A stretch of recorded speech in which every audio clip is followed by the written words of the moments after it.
quick. First of all, hi everyone. Welcome back to another 3BG. We are back on our final of final episode of the year, actually. What's that?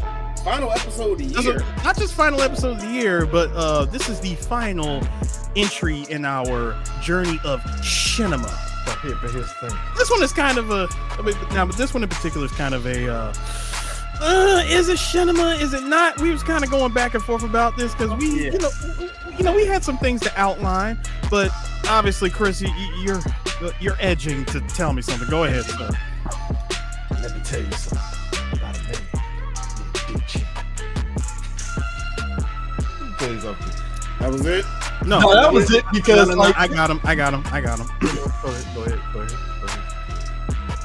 At one point in time, Richard wasn't exactly a straight A student. He got into a lot of fights, got drunk, and did a lot of drunken joyrides. Till one day he got caught by the cops, who gave him a slap on the wrist. Which you think that's kind of weird, but it's the 1960s and he was white. He got away with it in Wyoming. And his wife told him. I'm getting to that. But then one day, his wife told him, either you make something of yourself or I'm leaving you. And what did he do? He made something of himself. But I think he went just a tad step beyond. That man ended up becoming the real president of the United States. The real president of the United States? Oh, yes. Do you really think George Bush was able to accomplish everything on his own? That's a good point. But Drebin, This man could bear it. I met Dick Cheaney. He's not the man that you're describing. Sir, have you met George W. Bush? That man really thought that all he had to do was win and just sit back for the next 4 or 8 years and be good. He didn't count on a number of things. Number 1, the recount in Florida. And number 2, a history-making terrorist attack. That man was given the instruction manual and used it as a coaster.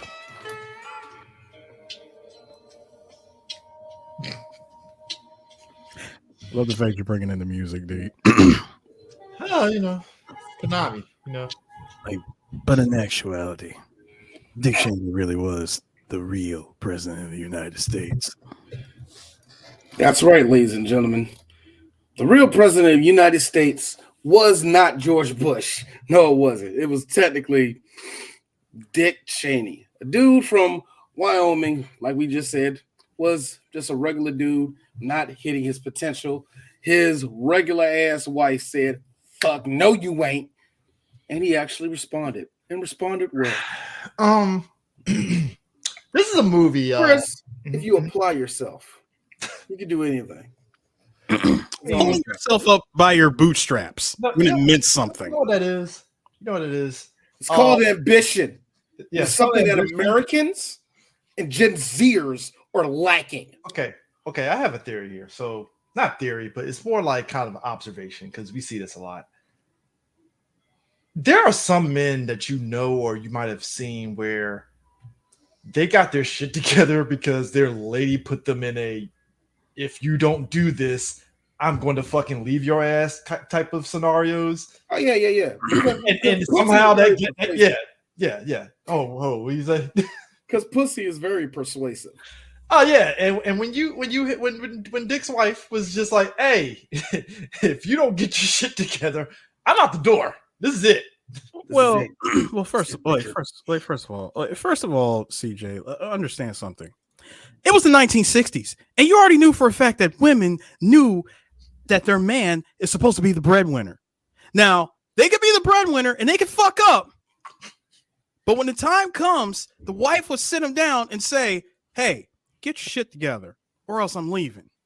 You got to make a choice. I got people laughing at me because I had to I had to take you home from jail because you decided to go out on a drunken joyride and you were fighting. Why were you fighting? You know what? I don't even want to know. I don't want to know. Just get your shit together, or this is done. Sweetie, does Richard need a cold towel? Get out of here, Mom. We don't need. He does not need a towel. He doesn't. Go, please, go away. So yeah, that's pretty much. I like how they actually told the story of her mama that she was a fucking carpet because right in there it's like, I will not let you become my father. Don't make me feel bro. Now when she decided to give us that info dump about how I had to sit back and watch my mom be abused by my dad, and just for her mom to go, does he need anything, sweetie? And I refuse to grow up to be this woman over here. I'm like, Jesus. Look, I love it. I love it too. Look, it's a situation of this. This is what's wrong with today. The young ladies today, they're not learning from mom how to cook. We're losing recipes. You gotta love that 1950s, patriarchy where get your ass in the kitchen and cook. That's yeah. But this was a little bit different because he actually got motivated. He actually cleaned himself up very well. Ended up getting a job, going all the way to Washington, D.C. Now, he actually got to work inside the White House. Two falsifying things that led up to this. Okay. Number one, Dick Cheaney was already a conservative before he even got to Washington. Let's get that shit straight. Yeah, okay. Yeah. He was already because they didn't say that in the movie. They said the movie was like, he made his choice based on who he. I'm like, get the hell out of here. No, he didn't. No. Like Dick was already they really tried to do conservative back then, young. Let's not do that shit. I really like how they tried to play off that whole mess of, hey, who's that guy? Who's that last guy that was talking? That's Donald Rumsfeld. I'm going with him. Now, here's the thing, y'all. Do these things happen in real life where it happens that cleanly? Hell no. Even if it did, I think it would something like this. I think I want to work for that guy. I hope I get to work for him. Oh, God, I hope I work for him. All the rest of these guys, they suck. Lie number two. Lynn Cheney's mom didn't get drowned by her husband. She actually accidentally, she was walking the dogs, accidentally slipped and fell into it, and she couldn't swim. No. I get it. Even though it happened, it was like, no. This is Wyoming, and they ain't got no policeman up here. And my fucking daddy pushed my mom in that water. Even though he did. Now, obviously, the movie did it for dramatic effect, but real life, it was like, oh no, her mom actually accidentally slipped. No, I call bullshit. I'm actually with Lynn on that one. No, I know what she daddy did. She can't swim. Look, she can't swim. I already know what my daddy did. Look. Mom out there walking the dogs, dad in the car. Whoa, Black Betty, bam, my land. Hey, what's going on, woman? It just gave her a good shove. Why Black Betty? Look, gave her a good shove. Like dogs all barking. He like, shut up, dogs, get them. Oh, Black Betty, bam, my land. Oh. I think it was a lot more. First of all, it was way more cartoony than that. Cartoony? Yeah, it was way more cartoony. What do you think he did? Pulled up a side, threw a bone in the dog's face? No. I'll tell you what he did. First of all, he came driving in the car. He hit a full breakneck speed, Lightning McQueen style power slide and smacked her. And she goes off full Wilhelm scream into the freaking water. So wait a minute. He literally power slid her ass. First off, I hate how random this sounds. You can't mention Lightning McQueen in the freaky world of Cars, and now in my head I'm thinking of a Vice version of Cars and shit. They get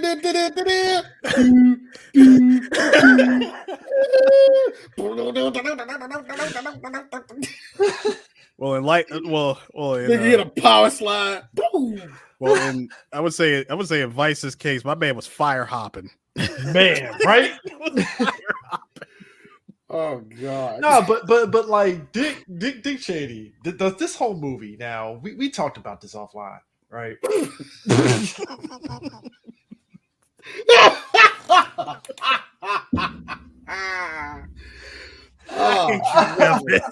Wife hit by Plymouth Valley and Hey, CCR. yo, Tevin, you deserve this.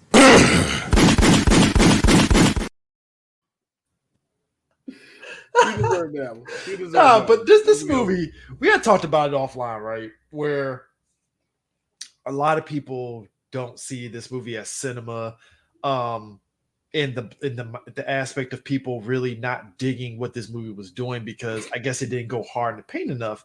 But the interesting thing about that is, like, me and D, we had went to a screener for it, and it was kind of funny how, like, a lot of us black folks in the film, we were like nodding our head, like, "Oh, I remember this, I remember that.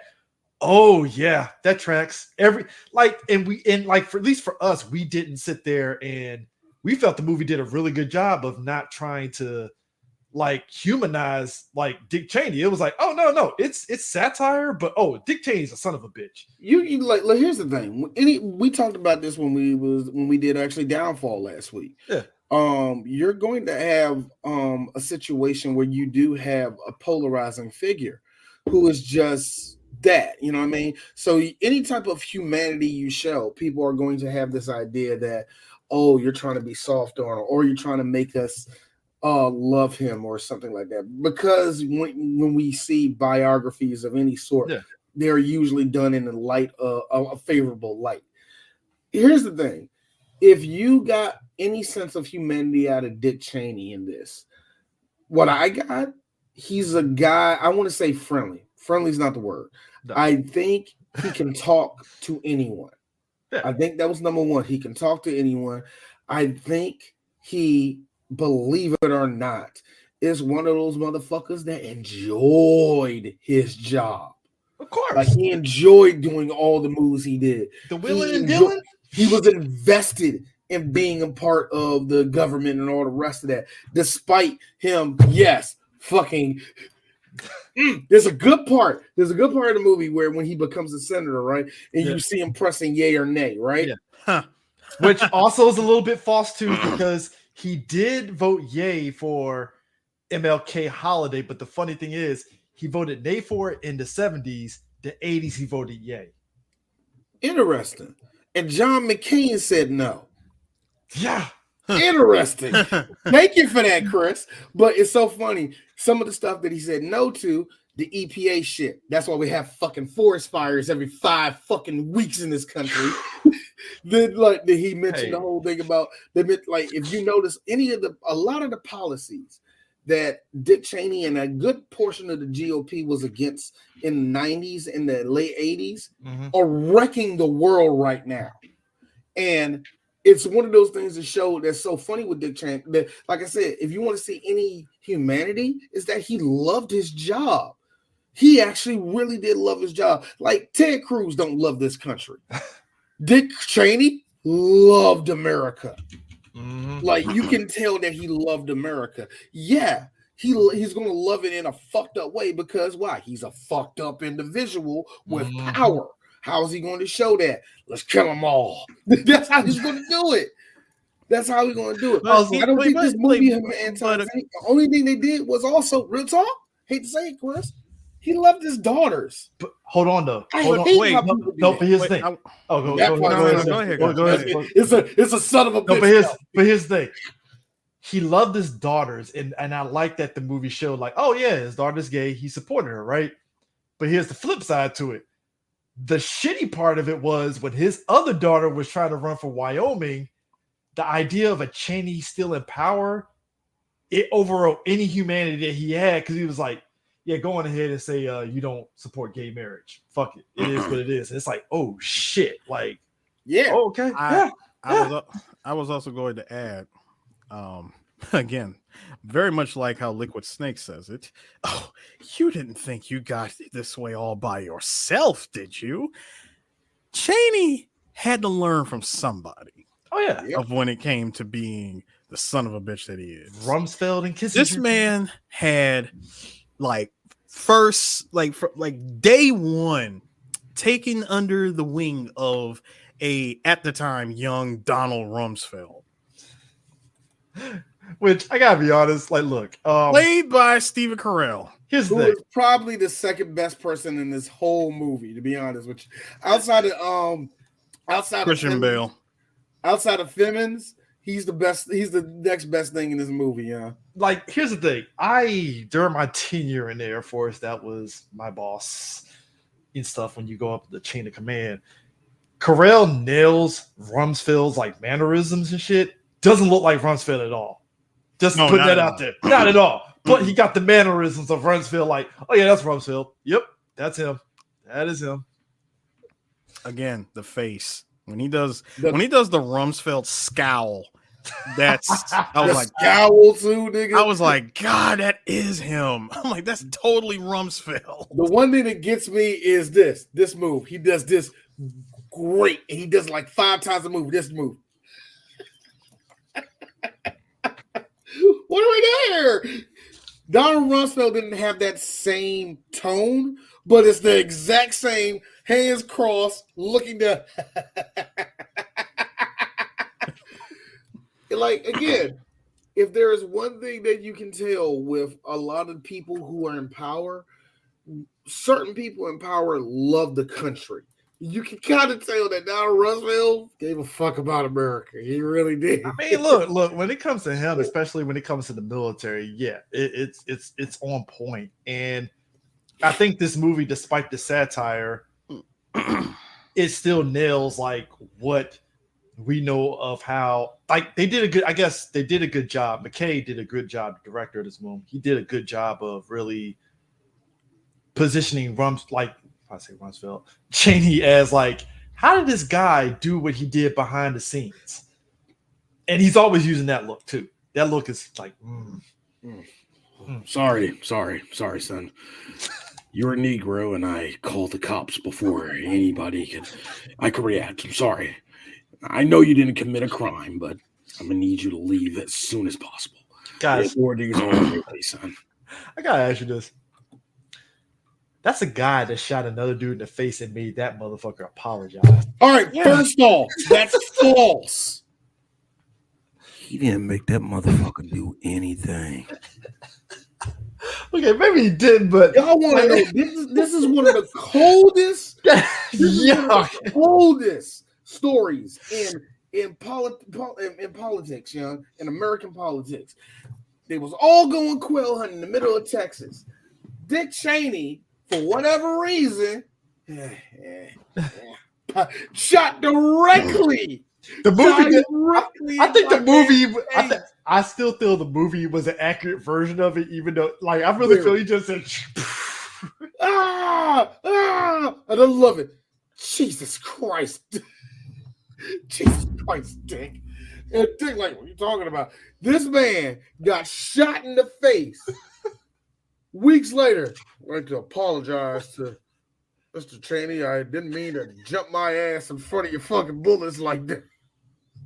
Yo, And I hope he comes to Texas. He is. The Cheaney family is forever welcome to Texas to go quail hunting. dude. Like how? How on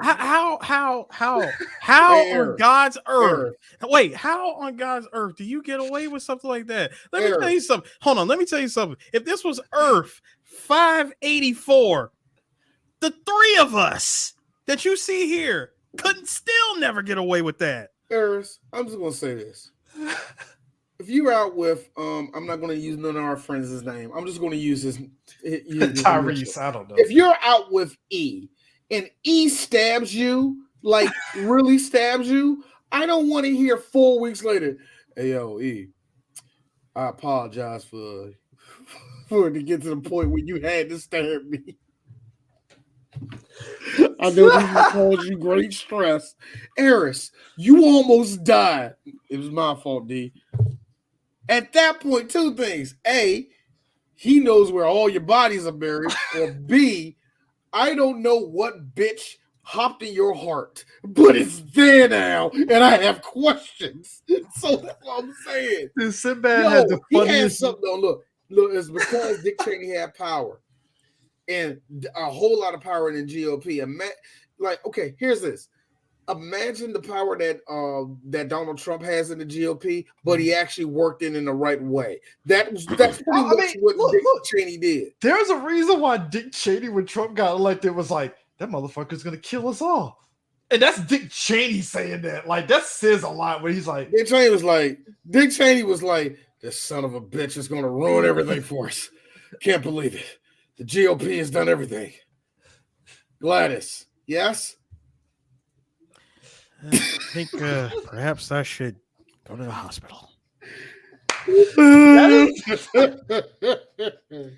Dick Cheney and the heart attacks. Somebody, I was either you or Eric's like, he ain't had that many heart attacks. I was like, I hate to tell you this. That nigga has hit the floor so many times. Look. Somebody call the ambulance. Bro, listen. I do not make light of anyone. Listen, I do not make light of anyone who's had to ever deal with heart attack, stroke, or whatever. But because it's him, I'm gonna say it. This man was literally built like a BMW in current year because that check engine light was always on.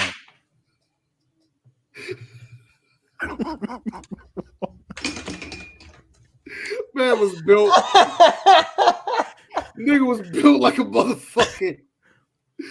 Motherfucker was built like a wide body fucking like a wide body El Camino and shit. Like, no, Dick Cheney did not have the body of like the Gary Busey joke we did. He didn't have that body because he was way more girth. Look, all I'm just saying is this. I'm just saying, man. Listen, I'm willing to bet if he was a car. The keys to that car has spent more time outside of said car and be more likely to be found in a pot at Mural's house, bro. Man. Than to actually be on the road. Nah, like he has that type of car where you ever put the key in an older car and it doesn't make a doom doom, it makes it ee. That's the type of sound it does. But the whole thing with Dick, you working off of one spark plug. Here's the thing about heart attacks. I got a new buzzer in the car. It's gonna make that sound all the time until we move off. Here's the thing about heart attacks, right? Like as a kid, you grow up, you think of heart attacks like that, right? Yeah, cartoons have lied to us. Yeah, they did. So like when I think Kevin Smith, when he had a heart attack before he went vegan, and this movie and stuff, and I think I've seen one other movie where somebody's like, I think I have a heart attack. When he says it, like in my head, it registered as, okay, that is how a heart attack is. You're not necessarily like, it's just kind of like, I need help. I'm good, but like, I need help now. Kind of like, that's the phase that you're in. If I'm not mistaken, it's also not not the suffering antics that one goes through in Fox Die. Yeah. Doesn't work like that either. Are you gonna make that the whole hospital ride, nigga? Like, that's how I feel. It's somebody like Kevin Smith where he was like, yeah, I think I need to lay down for a minute. I might have a heart attack. Usually that's what they say.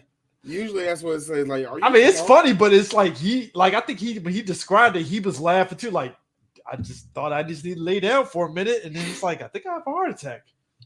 Yeah, I think I have a heart attack.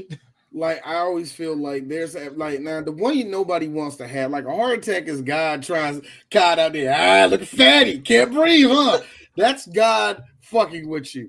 A stroke is God going, okay, you're gonna have to stop eating turkey sandwiches every single day. You're gonna have to stop it. Why turkey sandwiches? But I thought it was lean meat. I told you. Not when you put on the motherfucking all that fucking salt in that motherfucker. That's what I'm talking. Randy, you need to stop this shit, bro. That's why I gave you the stroke. Say apple. Yeah, you can't say it right now because the whole side of your face is frozen. Hey, right? Look, I know everybody. That's why I gave you the stroke. Pause. That's why I gave you the stroke. I can say gay shit because I'm God. I don't pause.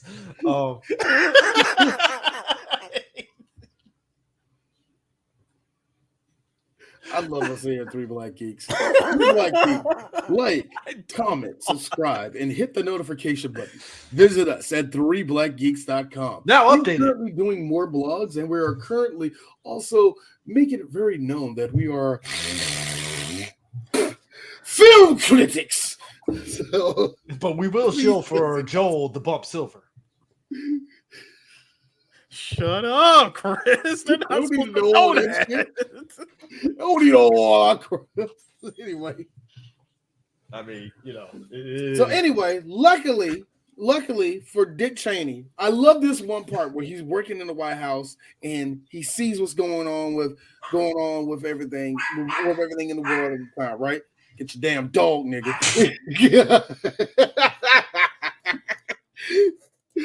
You see where everything is going on in the world right now. Year 1 3BG shenanigans. This is what we do here, 3BG. Trying to get all the time.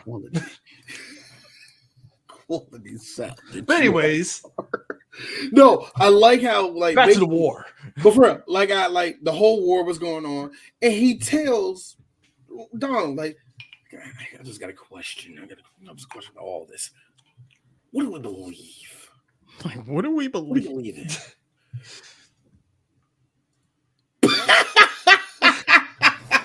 That's what we believe in. I was like, and everybody, that is the GOP in a nutshell. But he's right though. The movie, of course, over exaggerates, but when asked the question, "What do we believe?" the real response from Rumsfeld was, Let me tell y'all something. Followed by this. This motherfucker gonna ask what we believe. We believe in love. Living in America. Hey. Actually, here's the funny thing. Okay, let's just go with the year they end right here, right? All right, y'all. Yeah. This was during that time where the CIA was snatching people off the street and injecting them with LSD and shit like this. This is also They during cloned Tyrone. This is also during the time where they started infiltrating a lot of the black organizations. That's why a lot of people, y'all were grown up to believe that Black Panthers was actually violent when they were the least bit of violent of anything. And also, here's the big part that I really love that was going on. What they were saying was going on behind that whole thing was they were about to bomb Cambodia. Do you know this is during the same time where the conservative Christian movement was starting to bubble up, and it didn't get big until fucking Reagan got there. But because it went unchecked and the Republicans was like, we might have a base. That's why we have a whole lot of that's why we had a whole lot of people show up and take away abortion rights. Vote, nigga. Anyway.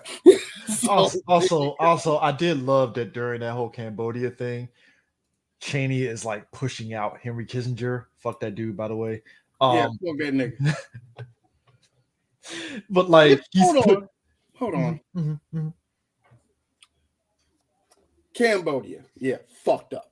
Yes. Vietnam War, fucked up. Yes. I think Dick did more personally. I mean, I can wait. D to your credit, he did do more because of what was happening in the world at that time, and the level of access, how shit was changing in the White House and Congress, and the way that all that shit worked. As time changed, more stuff came in. Jobs were expanding. Rules were changing. Some rules just out the window, got yeeted when you're in the GOP. Oh, yes. And when you can run, and I said this to you guys, when you can run the White House like the freaking mob, oh, that's like the greatest 30 years that you're gonna have right up until the third act, where people start getting bumped off, and you either gotta tell people they're fired, or people get found out in some crazy scandals or whatever. But because of who they are and because of non-melanation, they're able to walk away with either a severance package or just flat out disappear. You see, kids, after Rambo 3, Dick Cheaney came through, and he got his hands. Actually, there's two things: Halliburton, and another aspect of this movie that's not really true. The thing with 9/11 wasn't what kind of put Dick Cheaney in the front of the the general public. He actually had his hands way back during the Gulf War. Yeah, you see, everybody, during the 80s, the Middle East was open and America showed up, and the Middle East was like, right? And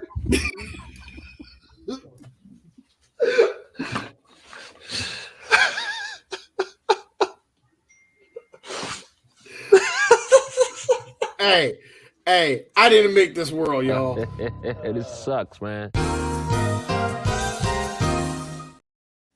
Say it again. I didn't make this world. I didn't cause the pain and suffering that Dick Cheaney caused. None of that. I lived with this shit. My sister had to fight in that war, nigga. With the nothing war, that was just an air war. That's all the Gulf War. No. The one I like to call bombs over Baghdad. That war. That one. Yeah, it was the air war. Not the Air Force war. No, my sister was in the other one. Not the George Gulf, W. not the George Gulf W. War, man. No. Oh, yeah. That was too. Iraqi freedom. My bad. No, but the Gulf War, he was actually, if you look it up, like there's old CNN, like he was at every press conference during the whole Gulf War at the front of it. Operation Blood Money. Yep.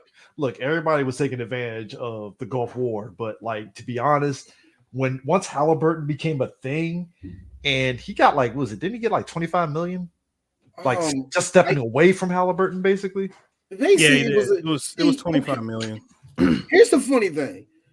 Much like Donald Trump had to get rid of all his connections to all his shit, and he never did, which is fuck this country. But Dick Cheaney was really concerned about that. This is, again, I hate to tell y'all this nigga loved this country, so he did play by the rules. That's the fun part. He played by the rules. You know anything but no, he did it. Do you know what country we're in? Do you know what country we're in? We make money off of going rat-a-tat-tat, okay? Within reason. Money off of that. Within reason. Within reason. No, I mean, look, it's literally, if you know the legal loopholes of certain things, that's how. I mean, look, all of us, in some way, shape, or form, we've all found loopholes around certain things if it benefited us. I'm not even going to. That's why I've never really been on like the moral high ground on that. Like, it's like, oh, that's messed up, but like, I get it because you found a loophole that was just accidental, right? Yeah. So it's like, for what he did, it was like, I mean, it's a loophole, and to this day, that's actually still an active thing. Like, it never got like shut down at all. Like, that's still active to this day. Right. You're muted, D. Yeah, I will never understand that either, man. How we do have that weird. Well, no, it's just it's bled into the Constitution over years, especially in the 80s, where we pretty much let corporations show up and do whatever the fuck they want to. That being said, buy craft products. So we don't have. This is like Cobra when they infiltrated America, and then all of a sudden it's like all the things like Cobra byproducts and stuff. Gentlemen, let me ask you something. Condoms. Cobra. Let me ask you something. If you were in a position of true authority, like, you know, like being the chief of staff, for example, if you were told that you have the ability to execute unitary executive theory, do you just use it in small doses, or do you just go full on, hey, here's Dick right here on the table, just slam it on the table and just go all out with, we're going to do whatever the hell we want because we can? Well, if I were much like Dick Cheaney, I would be like this. Y'all ain't seen shit. Y'all don't know shit. I ain't doing shit. All right. Be quiet real quick. Now. Be quiet real quick. I'm about to go to Jordan. Be quiet real quick. That's a look of a guy. These serious niggas here. Shut the fuck up. Serious niggas here. Shut the fuck up. First off, I feel seen because I feel like 10 years from now, that's going to be me doing that same pose. Like, oh, Chris, I got this being you at a party. Hey, what's up, Chris? Shh. Y'all don't know I'm drunk. We do. We do. It's very obvious. We do. It's gonna, Chris, But you are extra, sir. Chris, When you're drunk, you're extra happy. And Chris, here's the thing. Don't try to say that ain't gonna be me. You're drunk. You want to know. You really won't. You really won't. But like that whole like what he did in terms of like, all right. I liked how that scene didn't fucking lie because Scalia never told him that shit. Let's make it very clear. Scalia didn't even know about this kind of crap until about the late 80s, okay? He didn't know about it all the way back then. It just so happens that Scalia was one of the main people later on that went, man, let Dick do that shit, bro. He cool. That's already what it was. So to put him in the position of that saying that he met him all the way back then, that never fucking happened. But like, don't believe that, y'all. It is it's a master chess move because, and I liked how the movie did this because me and D were laughing in the screener for it when it's like he's done and they did the whole like, oh, his daughter got a family and they retired in Virginia. Oh yeah, they still showed the credits ending. I was dying because I was like, nah, he did more. And then all of a sudden it's like, oh, no. Bro, when it said that he went on to be like a several-time powerlifting champ, I said, stop it. I loved it. I loved it, but I'm like, stop it. This is so stupid. But it's this moment His wife went on to be a dog breeder and... But here's the thing. He lives happily ever after in the private sector. I'm like, exactly. I'm like, you didn't have to fuck the planet up. I'm like, can you guys please not show me any more of Universe 4 Cheaney? But here's the thing. I really don't want to. Chris, Eris, actually, this is Universe 8, but no, 8. Sorry about that. No, hold on. Universe 8, where in this case, Cheaney is still vice president, but George W. Bush is way more competent than what people give him credit for. I like how they this guy that will offer you barbecue at his ranch. The man invited you to his house. Sam Rockwell's great. A very good George W. Man. Real talk. He actually is a pretty good George W. Mr. I danced to pick up the pieces in Iron Man 2. Greatest scene ever. See, I don't care. Now hold on. Now I got a question. Bad guys want that bad. No, I got a question for both of y'all. Who played George W. Better, Sam Rockwell or homeboy who played George W. in Harold and Kumar 2? See, here's the thing. Harold and Kumar, that was on the goofier side. On the goofier side, but still, I mean, he actually looked like him. Okay, the look, yes, it's not. It's not hard. Yeah, that's the problem. Eris, there's a lot of dudes that look like Michael Jackson. Sing, you rock my world, you're dead. You see where I'm going with this, right? As we saw in the True Hollywood biography of Michael Jackson with he's good. It's exquisite acting from Flex. I need you to stop. That cursed thing is cursed. Okay, VH1 is jinxed because of that. Now stop it. Eris, after we get off the podcast, because you mentioned it. Can't believe this nigga made a movie out of the greatest entertainer of all time. Here's the sick part. Eris probably does have a bottle of Yamazaki whiskey. That big.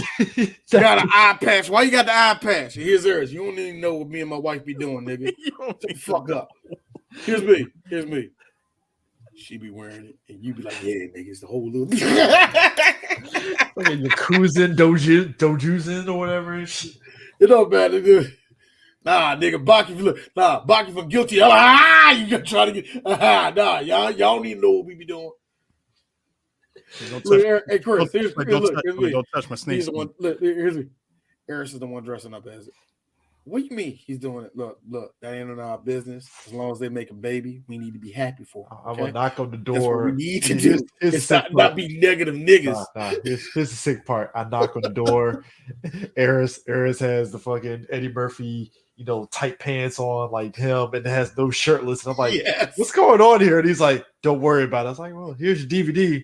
And then as he turns around, he has the Joker tat on the back. I'm like, well, I already know what's happening today. So, question. Which Eddie Murphy pants, Chris? Delirious or Raw? Raw. Okay. Yeah, that's me. The purple pants. Tight purple pants. With the black and purple. No, hold on. With the black and purple Jordan 12s. Pretty much. Or this one, and this is a normal day. No girl there, no wife there, nothing. Knock on the door, Eris butt naked, only got the chef junk on, kiss the cock. It is actually a chicken. Yo, Eris, here's your $15. Nigga, I've been waiting on that shit, bro. Hey, yo, be easy. Don't hug me. Don't hug me. You all right. Actually, nah, D, you do that. I'm like, hey, like, thanks, man. Like, that's shit. Hold up, nigga. You $5 short, man. Hey, Eris, I'll give it to you later. Eris, look. Like, why you can't give it to me now, nigga? I'm like, why can't you give it to me now, man? Like, what the hell is this? Eris. Look, man, you need to learn how to count the friggin' money, man. You need to lay off that fucking weed, man. It's turning your brain to mush, all right? Eris, you have to listen to me. You are 4 feet out your house, and your balls are showing. This is why I don't want to talk. Hold up. Hi, Mr. Waterman. Hey, Stacy, how you doing? Wait, hold up. I take a swig of that Yamazaki malt. I do not care. You shorted me $5. You hear me, motherfucker? Hey, Susie. Hi, Mr. Waterman. Tell Mrs. Rodriguez I see you tomorrow. Okay, bye-bye. Hey, Eris, how many times you out here with your balls out? More than you need to know. Like, more than you need to know. That's not even the point. Next time you come, like, no, you're not gonna do this, all right? Like, okay, we've been boys like 20 plus years. I need you to come correct, all right? Like, if you're gonna bring money, make sure you got an accurate account. Hey, Carol, how you doing? Make sure you bring this shit correct, all right? Eris, you're naked. Don't use the word "come" correct. Okay, don't. All right, no. Any other time we can laugh. Like any other time, I would laugh at a dirty joke. I'm actually serious. Okay. No. Right there, Eris. Eris. Right now, you and me need to turn the camera just down. Like, if there's ever a pic that actually represents the mindset of when I'm plotting, it's this. Yes. Because in that moment right there, Dick Cheaney was like, oh, I can actually control this. This nigga's stupid. I really ain't that smart. He's way over his head, but ain't nobody gonna vote for the other guy. Maybe. This might work. I like how he did that with his wife, like when she was asking, so you're gonna take VP? He said it was a nothing position. Okay. I have to say something about this part. Like we say nothing. I see opportunity. The part I liked was right after it, where they said we don't know what they talked about, but I like how these motherfuckers. I think that was King Lear they used. Yeah, I think that was what it was. But I like how they just went into Shakespeare. Just the full Shakespearean joint. Now here's the thing. Now, as a married person, that's how it goes. If you got a good wife, or y'all got good communication skills, it's kind of how that goes. Did they have sex at it? Oh yeah, they did. Just white 15-minute, like 5-minute sex of this, just heavy breathing. Hey, they got off. I'm glad for that. Hey, when your wife looks like Amy Adams, I respect it. Hey, poke that thing before your hip gives out or your heart, whatever, Dick. How did you?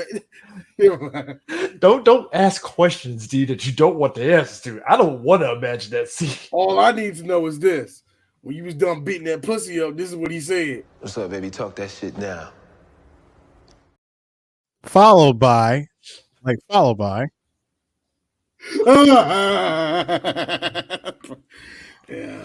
think I need to go to the hospital too.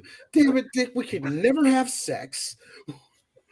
Okay, now here's the thing about the Josh Brolin movie. Now, that was actually not bad. The W movie was not bad.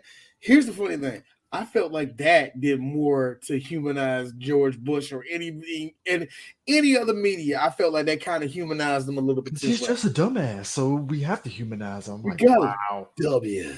But I feel that Brolin had to come at it from a different direction. I feel as though that Rockwell was a better fit to be George Bush. Like if they was going to give him more lines in this movie, I think he would have nailed it. I think it would have been George Bush-esque. But in this movie, they just had to have. They only needed him for the dumb George Bush face. Like, okay, like this one. I'm trying to keep up with the big words. like that scene. This scene right here was like, oh, I remember when that. I remember seeing the video of this. Like it was insane. Like that part with the Halliburton and him getting the $25 million from him. That he goes into the Vite V because again, like the thing of it is, even with him, quote unquote, getting out of Halliburton, he still had his hands in it. And that's why he told one of the senators, like, yeah, Dick, I'm sorry for investigating, but I had to do my job. Go fuck yourself. And I'm like, oh, okay. Loved it. Dick Cheaney, from the beginning of this movie to the end of this movie, is this. I don't want peace. I want problems, always. Problems. That is him the whole time. But speaking of problems, one of the biggest problems ever happened. That was 9/11. You want to? He has to get his joke off right now. Look, I can see their parachutes. They're okay. One of the things that nobody saw coming.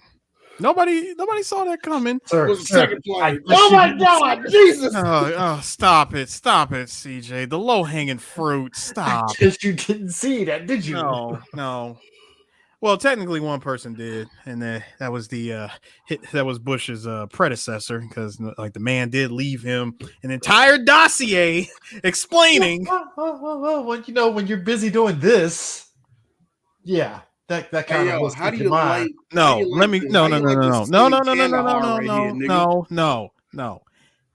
you get left behind, the instruction manual, Game Genie, and Game Shark telling you something is going to happen.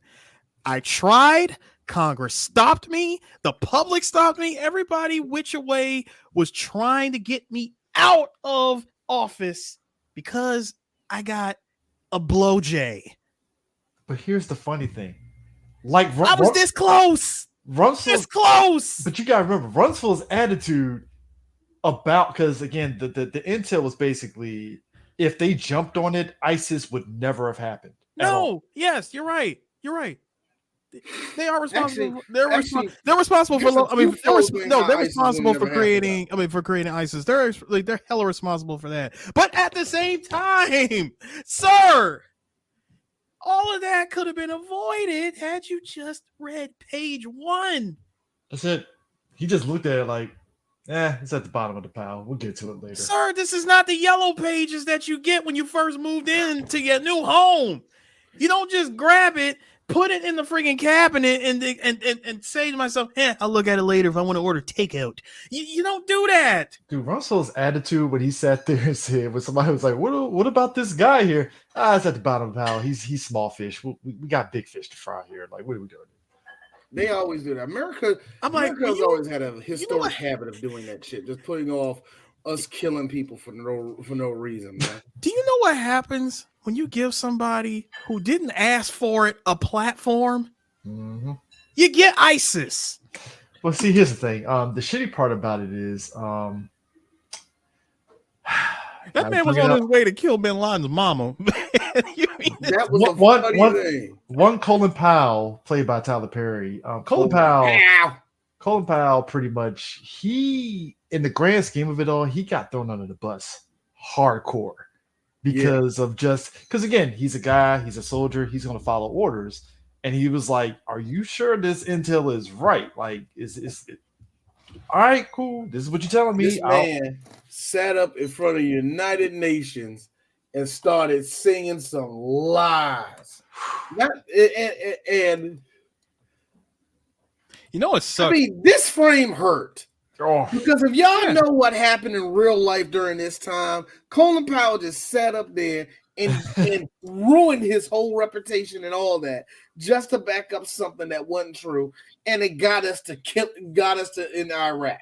That's the only reason why. You want to know that like when they were having that meeting and Colin Powell being the only one asking the real questions here, in the back of my mind, I'm going, I bet you any amount of money he is sitting there wishing that he had his tag team partner Dick Clark with him.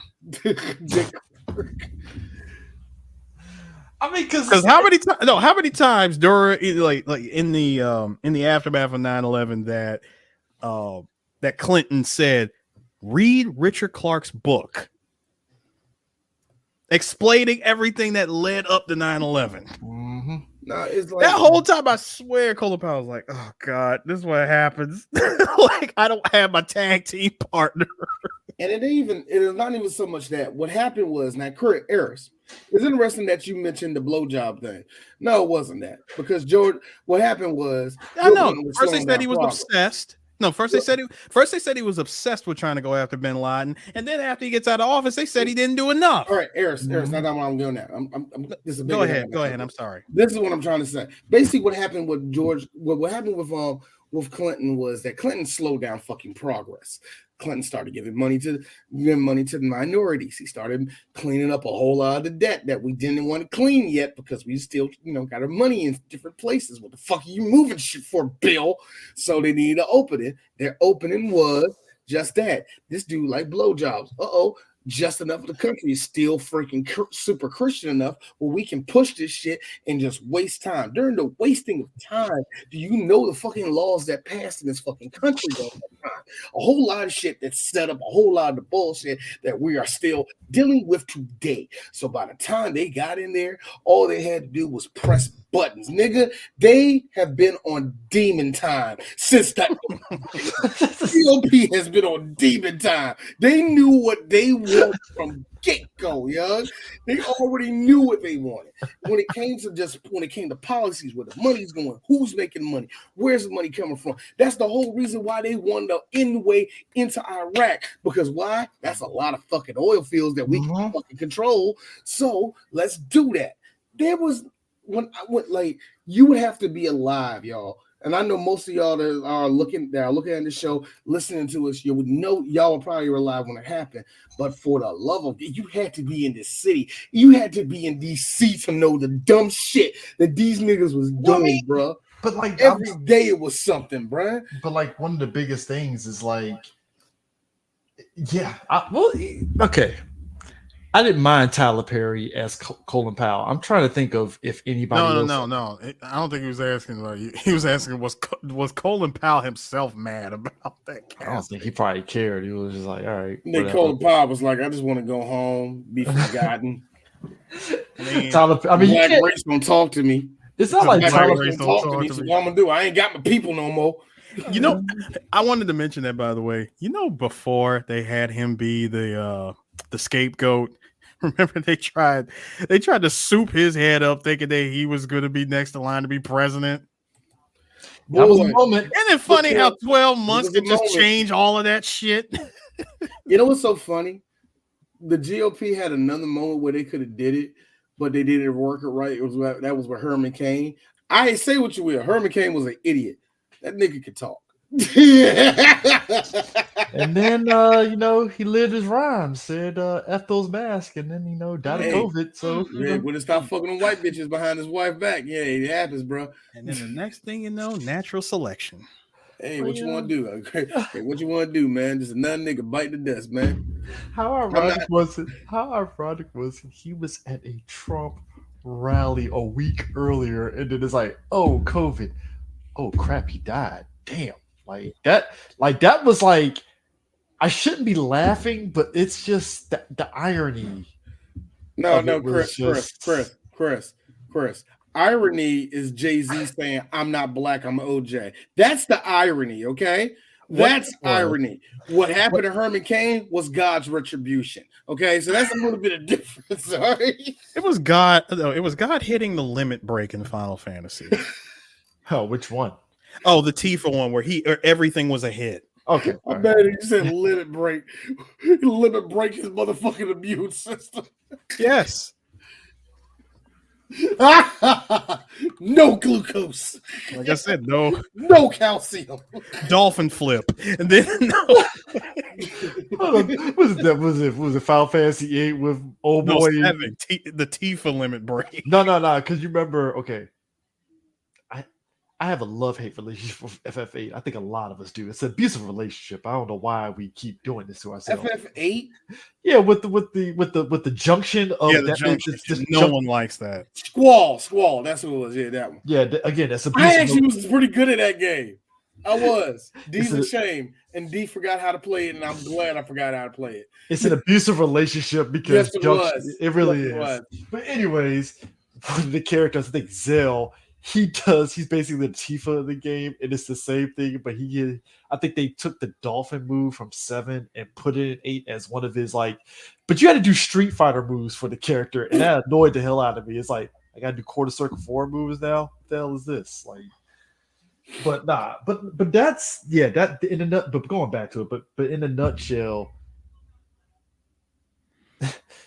Colin Powell being primed for the GOP to be president, that would have been a lot that they would have to swallow for that to work. Yeah. And that's one where people had to be alive for, because there's always been this rush to have a black president. And I remember, was it when Clinton was going for president? That's when he was a nominee. Marion Barry or just Jesse Jackson was going up for president. Jesse Jackson, and apparently he had a window. Jesse Jackson was a good, what I like to call another good story of the DNC shooting themselves directly in the dick. They had Shirley Chisholm right there. And he was like, the black woman says she ain't that good. Now you got to go over me because I'm oh so hood. You know, that shit, you know what I mean? Because he was Jesse Jackson and he was fucking white bitches and he knew, and he was like, spying on black people at the time. He was the Fed. Like, he was with the Feds. Don't do that, y'all. Why on earth would you say something so controversial yet so brave?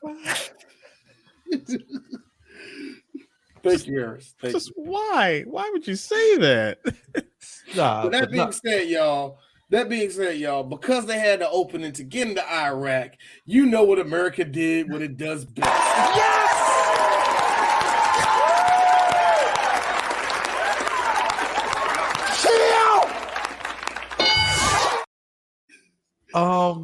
The amount of opportunists that happened during the Iraq War. Again, Dick Cheaney, he actually, even though he sold his shares of Halliburton becoming an VP, he was still getting money from the contracts from Halliburton. Yep.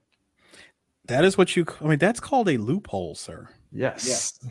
He was getting money from that. And to be honest, like the Iraq War, it was literally the opportunist war when it came to like gun running or anything. Even on the lower end, you'll probably make, like, I think somebody was mentioning, because if you ever watch War Dogs, that movie, like on the lower end, you're making 10,000 off rip on that. And then on a higher end, you're talking multi-million dollars. Like, to be honest, y'all, yes, it was not just America, it was the world. But to be really honest with you, this is what happened to Iraq.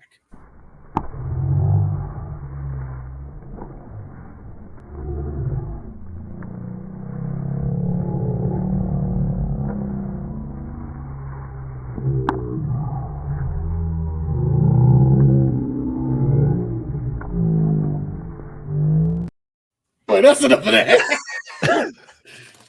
Son, this is what happens when America says we will never have another Black Hawk Down in this situation again. Hey, look, man, that situation that happened in Black Hawk Down, that was that Somalia? Somalia. That was Somalia. That was they said never again. That was a shit show of epic proportions. It was like you went in just like, we're good. Oh no.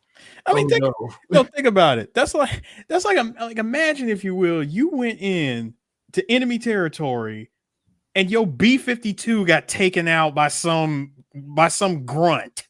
Some guy with a freaking damn potato rocket or something like that. Like shittiest accuracy whatsoever. Freaking like a freaking 8-2 chance of that shit missing, and somehow direct hit, and you took out a B-52. Beep, beep, beep, beep, beep, beep, beep. What the fuck? It's a Die Hard with the Vengeance ending where he shoots the kid. I'm sorry, what? Are you talking about? Are you talking about Die Hard 2? No, Die Hard with the Die Vengeance Hard when with he shot the pole, the cable and it hit the helicopter. It's like, And not even the bad, and you don't even do it the badass way, like Martin in Bad Boys. You forgot your boarding pass, like no. Clang like, had 2 bullets. Like, bro, it's so far out of range, and somehow through hopes and dreams, and let's be real, hopes and dreams and Allahu Akbar, that shit blew up. It's the power of Christmas.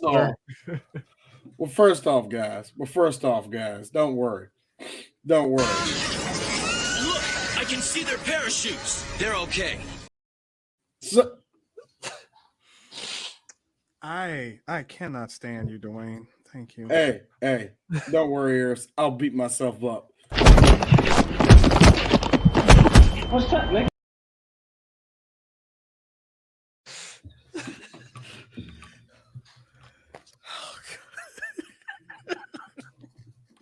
All I can say is that poor camera. Hey. You see more of the ass whooping. You see more of that. You see more of the ass whooping. You get to see it in angles and shit. You know what I mean? I wanted to see where the left hook came from. I wasn't really sure. No, but for real, the Iraqi war pretty much enriched a lot of people. It really did, truly did. You know, we can sit here for a full fucking hour and a half and talking about how 2/3 of us lived that. Like, and the funny thing is like he opened up all of this shit, all this destruction, all this to keep America safe. Now, the wild part though was when 9/11 was happening, everybody was in the bunker, everybody was talking to each other. All of a sudden, here come Dick Cheney's lawyer. And me and Chris had the most perturbed faces in the movie theater. We're like, what the fuck? And here comes fucking Meth Damon.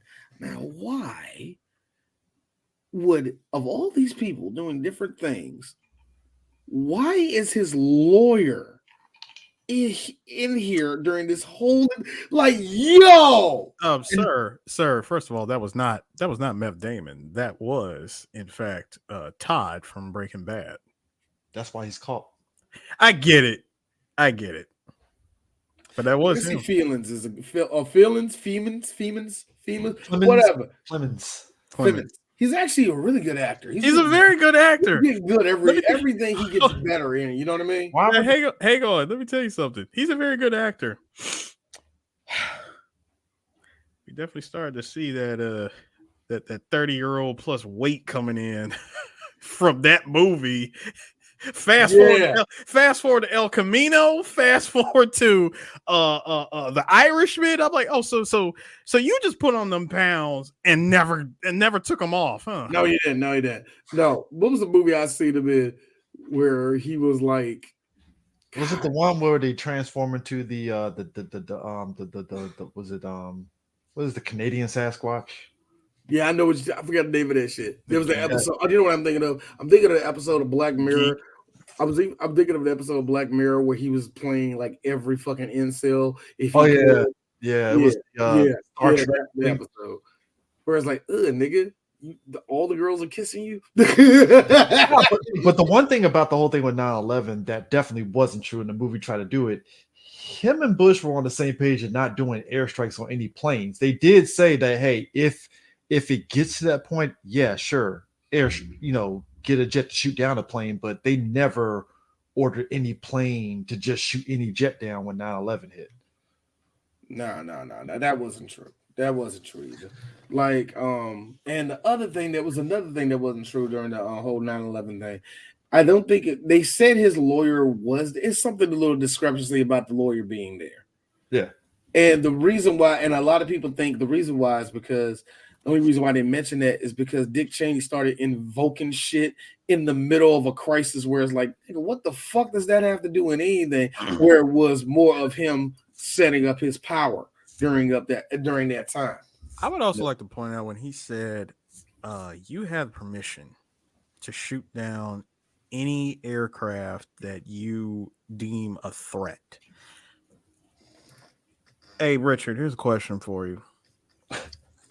How exactly can you determine American commercial airlines as being a threat? There you go. By the time you even try to make that determination, whatever they're doing, it's already too late. The jig is up. Run, wastebasket, run. Pretty much that. Like, so you mean to tell me you're going to shoot down a plane full of innocent civilians just because it happens to be hijacked? Yeah. But you're going to shoot it down? If it involves protecting Americans, yes. Yes. I get what you're saying. In other words, you have to break a few eggs to make that full omelet this morning. Basically. Right. You say you had to break them.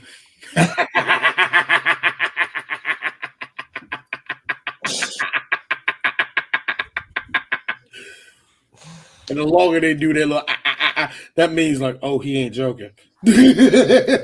so like that. Meanwhile, Spirit Rumsfeld is behind Cheaney. Oh no, it's this guy. Reagan. It's time to make America great again. The amount of memes that look. Okay, I'm gonna say this right now. Me and D had so much fun with Call of Duty. What was it? Black Ops came out and it had Reagan in it. Me and D were in tears. It didn't even have the good Reagan. It didn't be the Reagan that was serious. Like, all right, the commie scum gotta go down. I need you to go down to Nicaragua. And what day is it? What day am I? They didn't do all I'm saying is right in these opinions. If they're bold enough, Infinity Ward or whoever does Call of Duty, you kind of have to do like a Bizarro Earth 2 version of like Call of Duty where it's like 9/11 and it's like a big Michael Bay-esque, like the planes are going in and yet. So, in other words, Chris, you also want you want us to revisit the third act from The Rock, escaping the caves. Yeah. You know, and in the game, they have to have Donald Rumsfeld walking in during the debrief. One of that being said, Ben Laden being renamed Sakayev. Yes. Nah, it's just some made up name, Mohammed El Sakai. No, it's Sakayev. No, nigga, it's Sakayev from Call of Duty. Oh yeah. The one that got his arm shot off when you sniped him. I thought that was. Oh no, I'm thinking of not Makarov. I'm thinking of not Makarov. Makarov. I'm talking about the one that got his arm sniped off from Price. No, I caught that D. You said El Sagad. I'm like, so he's Muslim Spanish. That's an interesting combination. Yeah, like you know, look. If you ever looked at an '80s movie and they had a Middle Eastern dude, his name is always Muhammad El Shabazz El Akbar El Makarena. He is like, look, Macarena and shit. You know what I mean? Look, it's already enough that the '80s will take a white ass dude like Robert Forster and make him like Iranian, which is weird. And then they'll go the other end of the spectrum and they get Jimmy Smith's a Hispanic man, make him a terrorist. I'm like, why? Like, all right, cool, I guess. So hold on, dude. CJ, you're making the complaints about Hollywood. This is the same Hollywood that took an old Jewish man, put him in a wheelchair, and just told him all he has to do is ring a bell. I totally forgot about that. Yeah, he said that. When they approached, when your boy Vince Gilligan approached them, they said, "We need a Hispanic actor." Listen, I appreciate it, but I'm just an old Jewish man from New York. Close enough. Boom, done. Like, Like, all right, you played head of the Mexican cartel. Okay, cool.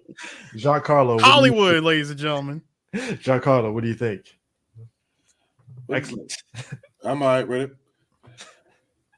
He says it with no Spanish, and he says it I with. don't speak Spanish. He's like, no, not one bit. Oh, that was the other thing. That was the other thing too. He was like, "Yeah, we loved you in Scarface." Like, I don't even speak Spanish. I had to learn that shit phonetically, which is so.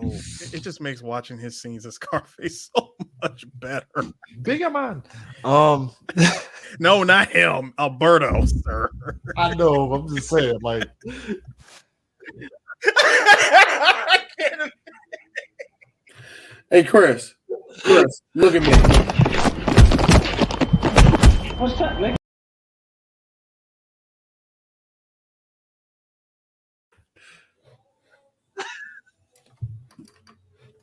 Ear ringing. That's what it is. Anyway. All right. Guys, the part when they were in the bunker trying to figure out what to do, I was just like everybody else in that room. Like, did he really get away with this? Is he really trying to do this? Can we really do this? I mean, the president isn't even here. Best line to come out was when Cheaney told Bush, I think it's best if we're not together. So, what do you say? You go that way, and I'll go this way. I'm like, wait a minute. I thought only the president could take off from the south side of the White House lawn. What can I say? Today's fucked.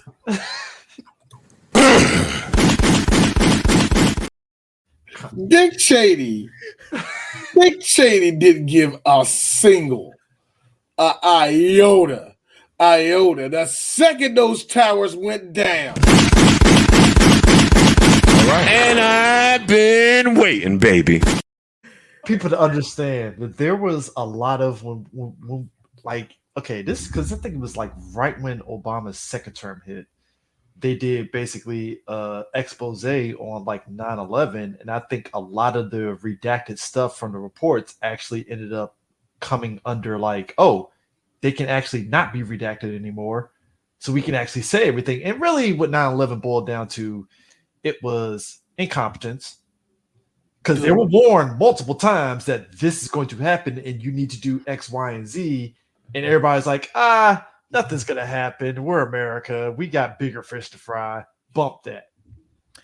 You see, if Clinton had just put on the white makeup and red lipstick and dyed his hair green and walked in with, like strapped with a whole bunch of grenades and bombs and shit, if he just walked in and just said, hey, listen, the coal, that's just the beginning. They're not like, here's the thing. The attack on the coal and the year before. Them towers are not. I mean, I'm just gonna say this. Three black geeks, we love life. If one of us end up having committed suicide, no, we didn't. You do realize that in Minecraft, CIA, every time a Democrat get in there, they like, I don't like that shit. We're gonna have to drop it down on that nigga.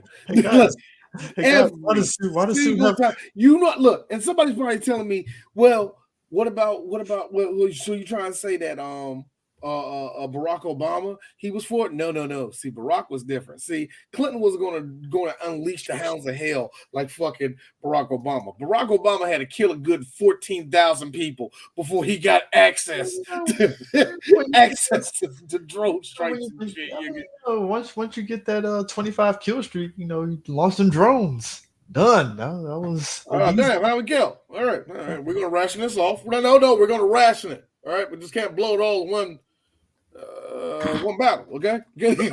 Like you had incompetence, but it's the one time that Obama got access to an AC-130 and didn't realize it.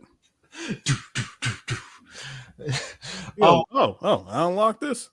Okay, then All right, then. We're doing good. We're going good. I'm sorry, Middle Easterns. What are you? What are you trying to tell me? What was the reason? I had a reason. What was the reason? What was the reason? I just explained the reason. What was the reason, bitch? I don't. So here's the thing. This is a good reason why I say this, because note the dude that got us into Iraq had nothing to do with 9/11. Number 2, he was actually going to kill the dude that was going to start 9/11. Number 3, because we let that nigga run wild, we have ISIS now. Number 4, and here's the fun part about that. Do you realize that a lot of the shit that we're dealing with the connections to Hamas and all the rest of the shit that's going on in the Middle East, especially all those Syrian war fighters that the Russians are fighting right now? Yeah, America. Guess what? We America. We started it, nigga. I'm him. I've been him. I will continue to be him. Dude, it goes all the way back. Honestly, I know I said Rambo 3, and I appreciate it. Super. No. Rambo 3 is a good one. But that's a real good one, actually. You had Afghans versus the Soviets. We gave the Afghans all the guns. All of it. All of them. Bro, they paid for that. Listen, they paid for that 1988 DLC package loadout. It's the Iron Man thing where it's like, oh, we got Stark Tech missiles here? Damn, I did not know it was here. Please, Allah, that you brought all this here. But tell me, CIA man, where did you get all this from? Where did you get the money for this? It's called a thing called crack. Get some later. We'll talk to you later. Hey, we'll talk later. Hey, just so you know, I wasn't here. I just want to tell you, this is America. This is America. Still. Like, we ain't America. This is how I win. We were America in the 80s and 90s. We knew how to throw some wars and profiteer. Why did you cross the river, Ali? Why do you take it? You did not just do that. Convoy of bullets. That's why. You did not just. How dare you beat me to the punch on that, D? Killing me. That's a very good question. How you gonna beat me to the punch? That's actually a very good question, Harris. We'll bring you all the way here, Mr. Wick. Killing me will not bring back your wife, and killing me will not end this. I know. But why did you cross the Rubal Hali? To get my ring. Reagan told me to. Your ring is long gone. Your ring is in another castle. Bro, I'm sorry. My man really tried to do that to John Wick, like you're raising another castle. I'm like, dude, you really just asked to be murdered right there on the spot by telling them that your ring ain't here. See, if you'd have just said, hey, you know what? I was holding on to it. I kept it nice and clean for you. Here you go, man. You could take it, and hey, all's forgiveness. Just saying. Oh, this is the nutshell right here. Proxy war go good? What do you mean the proxy flipped?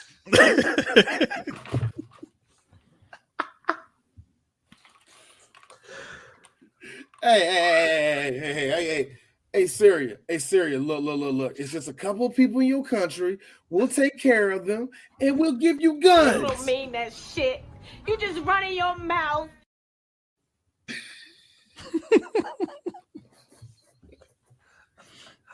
Hey, Jordan. We know you're fighting these niggas, but trust me, we give you this much, you'll be all right. You don't mean that shit. You just running your mouth. Dick Cheaney, meanwhile. Hold on, Chris, the best part of all that. The best part about all of that. Everybody, and y'all will know this, y'all. During that time, everybody was either getting enriched by the Americans or they getting flattened by the Americans. Meanwhile, Iran. I don't know what went into that process. I met the criteria to be selected, but I wasn't. Oh my God. I'll go to hell for that one. It was so bad. Remember the dude that was remember the president at the time was trying to start a beef with George Bush and it didn't work out the way he wanted to. He was trying to start a war with America so bad. And America was like, yeah, that's cool, bro. Like, we was straight up not caring about Iran. Iran actually had threat over America. And we was like, that's cool, dude. We still over here in Iraq right now, bro. We really in America pulled a shut up Meg on Iran, didn't we? It was terrible. It's like, yo, we oof. Oh God, yeah.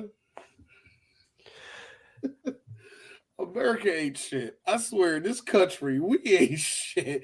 We started a whole fucking. We destabilized a whole region. For what reason? What reason, Chris? They just now building up shit in Baghdad, bro. Why? What was the point of any of this? There's two things. It's like, bro, because the reality was. Chris, the reality is the oil wasn't cheaper in this country. We're still paying $3 for this shit. Cheaney and Rumsfeld literally soft pedaled it because they was like, oh, damn, what did we do? Like, you ever see somebody play a game that you think that, and they thought that all they had to do was keep doing the same old things that they were doing for the last 20 plus years and everything would be all right, not realizing that times have changed, the rules of engagement have changed. I mean, hell, shit in general has changed. We have this thing called the internet, and yeah, sure, when you came into power, with the president and vice presidency, you're able to now operate off of, secret servers that are, and you get to intercept the president's emails before they even get to him. But it's like, bro, him and Rumsfeld, they were really, it's literally, they knew they fucked up, but it was like, no, we're going to keep this lie going. Because even when Cheaney at one point was like, yeah, people going to have to fall on the swords at this point, because that's when everybody was resigning and stuff. And Rumsfeld was like, I had to find a clean line. He's literally in a damn janitor closet having a call, and Dick was like, yeah, sorry there, Rummy, you're out. Dude, when he got on the phone and said, it's over, Donald. Like, what do you mean? What are you talking about? The nervous laugh. What are you talking about there? You're out. Sorry, I'm sorry. I can't fight every single battle. I can't win every battle either. I'm sorry about that, Ron. Bro. Hold on. You're not sorry. You want to know how I know you're not sorry? Because I wouldn't be.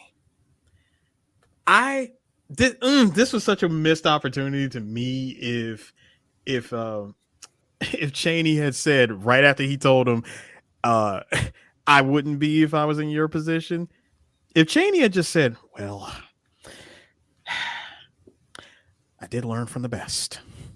I mean, I feel like there was a line. There was a line. It could have been right there like that. Like, it should have been him saying, well, I did learn from the best.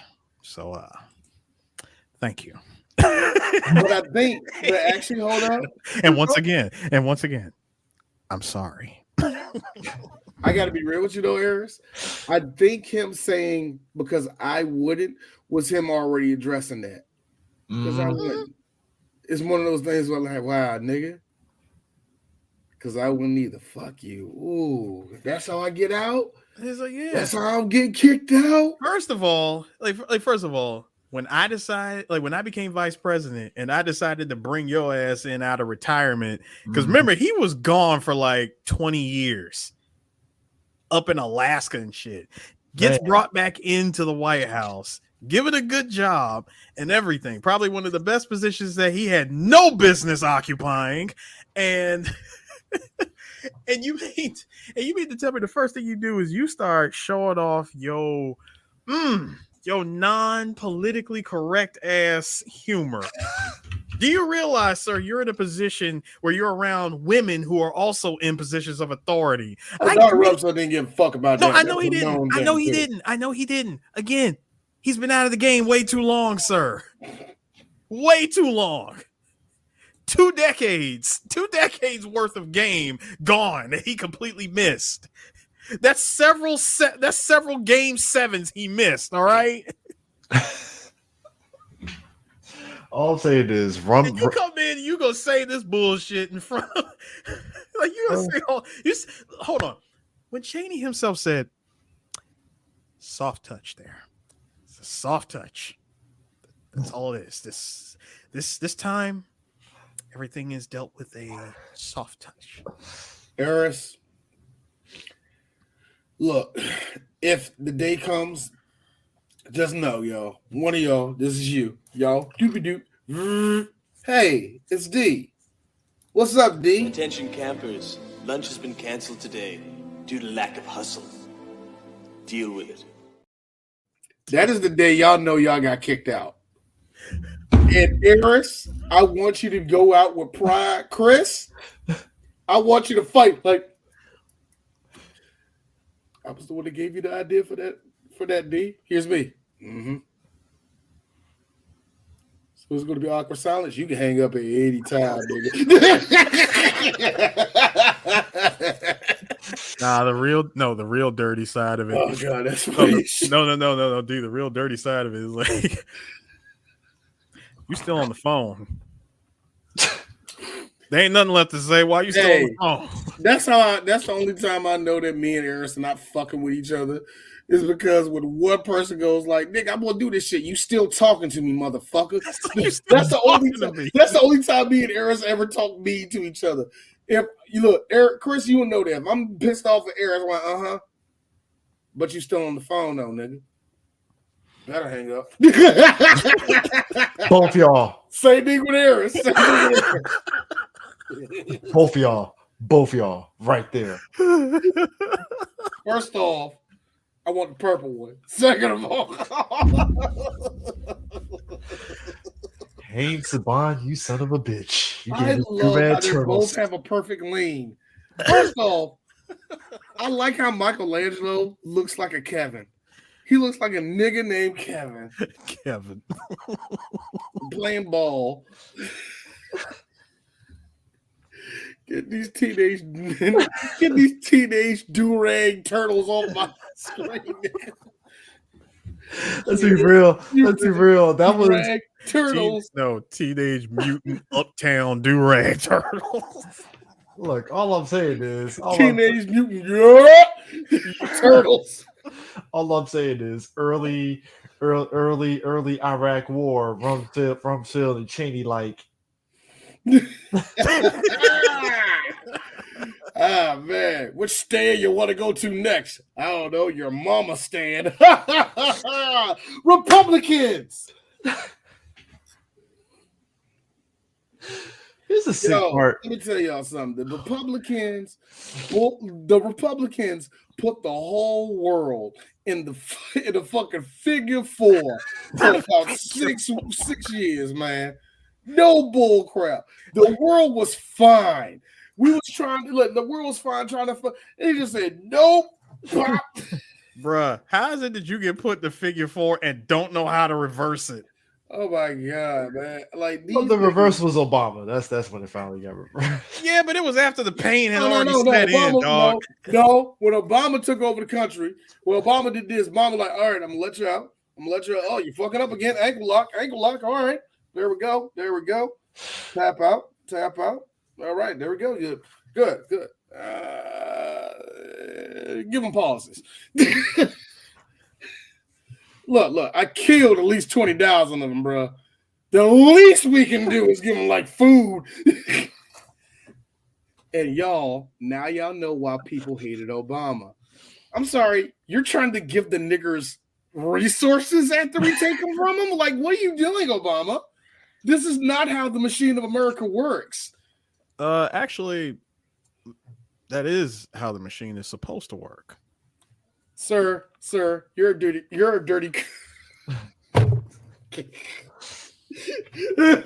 Sue right now. I got 4 rings on. Got 4 rings on. I mean, I have 4 different families. No. Excuse me, Mr. Druppin.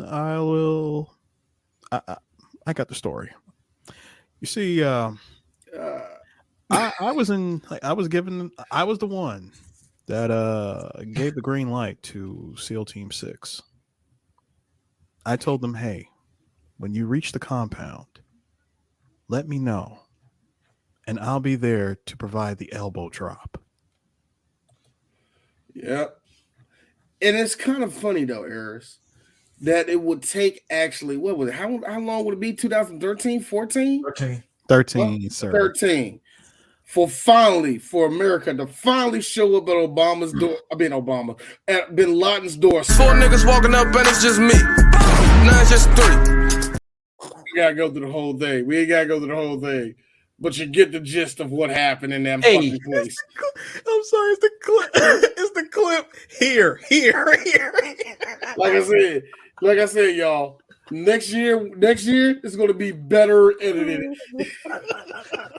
Hey, can I just point out just the fact that God damn it, now I lost my train of thought. Hey. My man said this is for soap.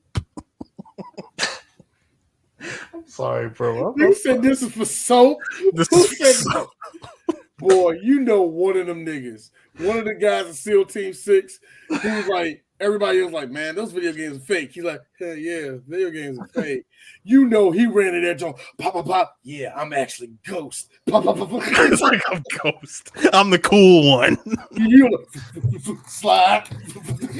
Hey, you know what? Listen, we weren't collabing with the SAS. We were not collabing with Task Force 141. All right. I mean, imagine that you're already a military badass, but you have these delusions of grandeur that you're actually a Call of Duty character. Imagine that. Because we got quite a few of them in the military already anyway. So imagine that. They're the ones driving around in Camaros. Yeah, those are the dudes that are driving around in just regular trucks. Like, is that a Silverado or a Ranger? It's a truck. It's just a truck. Unmarked. Use my military discount. I got like 2 G's taken off of it.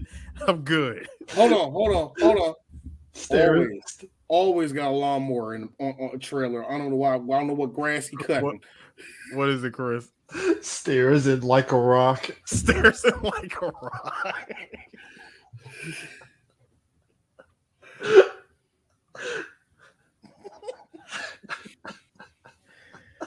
Oh God, I'm so done with this podcast. Love y'all black people. Like a rock. Oh, like a rock. No, but it's amazing, like how at the outset of the Iraq War they're doing intelligence, and again, Colin Powell's like, "Hey guys, give me that intelligence when you get a chance. I really need to see this before I do this." And not a copy, the original. I did the original, but like Cheaney and Rumsfeld looking at each other like, "Yeah, we're gonna have to bullshit this because he ain't gonna fucking buy into this original one." And I'm like, oh my God. Who would have thought? Like, who would have thought? The Negro that spent some time in the military be the one that happened to throw a monkey wrench in your whole operation. And now he got lie his ass in Congress. No racial, by the way, because I said monkey wrench. Sir, we at 3BG meet our puns, so yes, monkey wrench. Wait, what? What? This racism is killing me inside.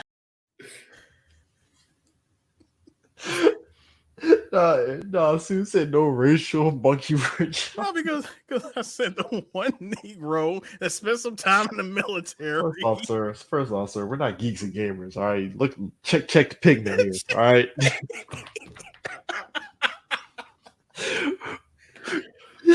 Hold on, as far as I'm concerned, none of us here really got neck beards, so I think we all right. Yeah, we good.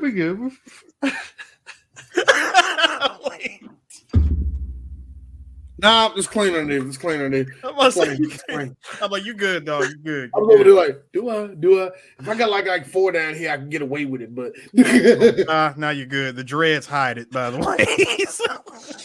Nah, it's just you had the one. I mean, but if you really think about it, in these kind of situations, when you have the one competent person, it does kind of throw the whole dynamic off immediately. Bro, it is out the window. Like, stop it. Game over. Look, we need to go ahead, save data, and eject the disk, and just move on and do something else. And it's like this ain't it. This is no longer it. And it's like the fact that they extended the BS last for like 2-3 years is just like wow. And then when the truth finally came out, Colin Powell's just like, the fuck, man? Like, what? I'm like, you do realize that my shit is ruined for like forever. There's no repairing this. There's nothing I could do. Yeah. I could come out of retirement, lead an entire coalition, have like the greatest plan ever, go alien in the face like Will Smith, and then go 30-0 in all incidences, and y'all will still hang this over my head. No, this man lost not only his credibility in the military, which probably he ain't gonna hold nothing in the military no more. And on top of that, you just got embarrassed and you would end up resigning from your job anyway. Yeah, double homicide. Bitch. No, I'm sorry. And the shred, double homicide. And the shred. I'm sorry. The bonus part of that though is the shred of dignity that he had with the black community kind of basically tanked too on top of Nigga, that damn been gone.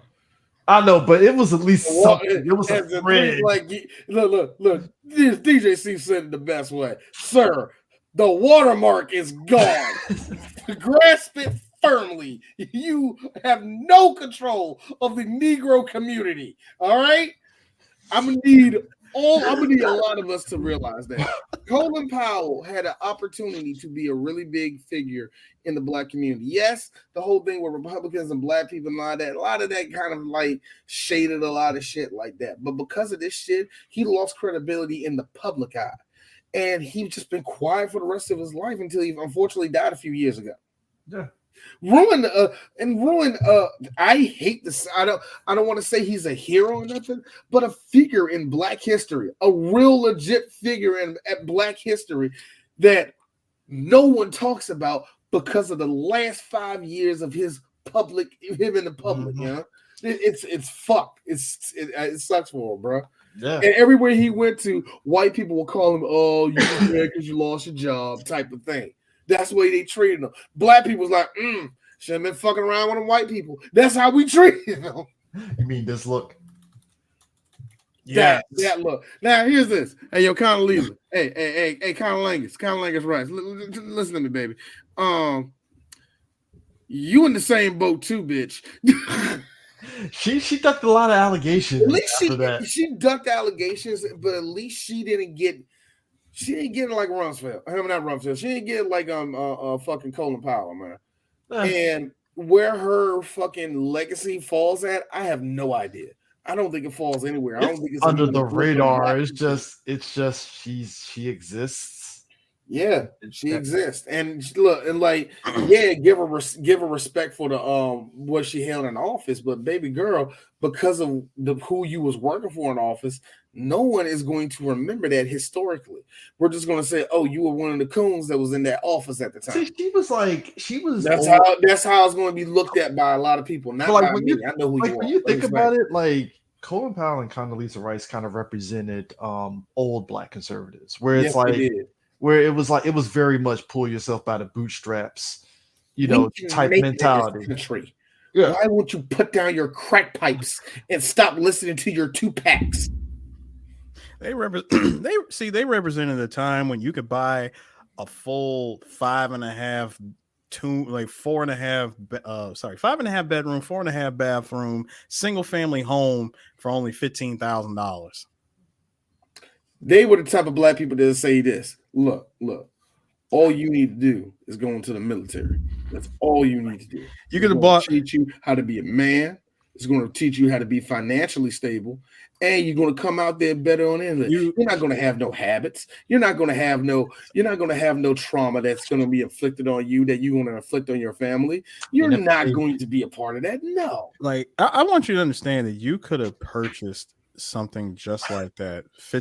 Like 15, 20. You know what? Let's call it even $20,000 home with only a $1,200 down payment. Mm-hmm. And you only had to qualify by making what, $15,000 a year. Mm-hmm.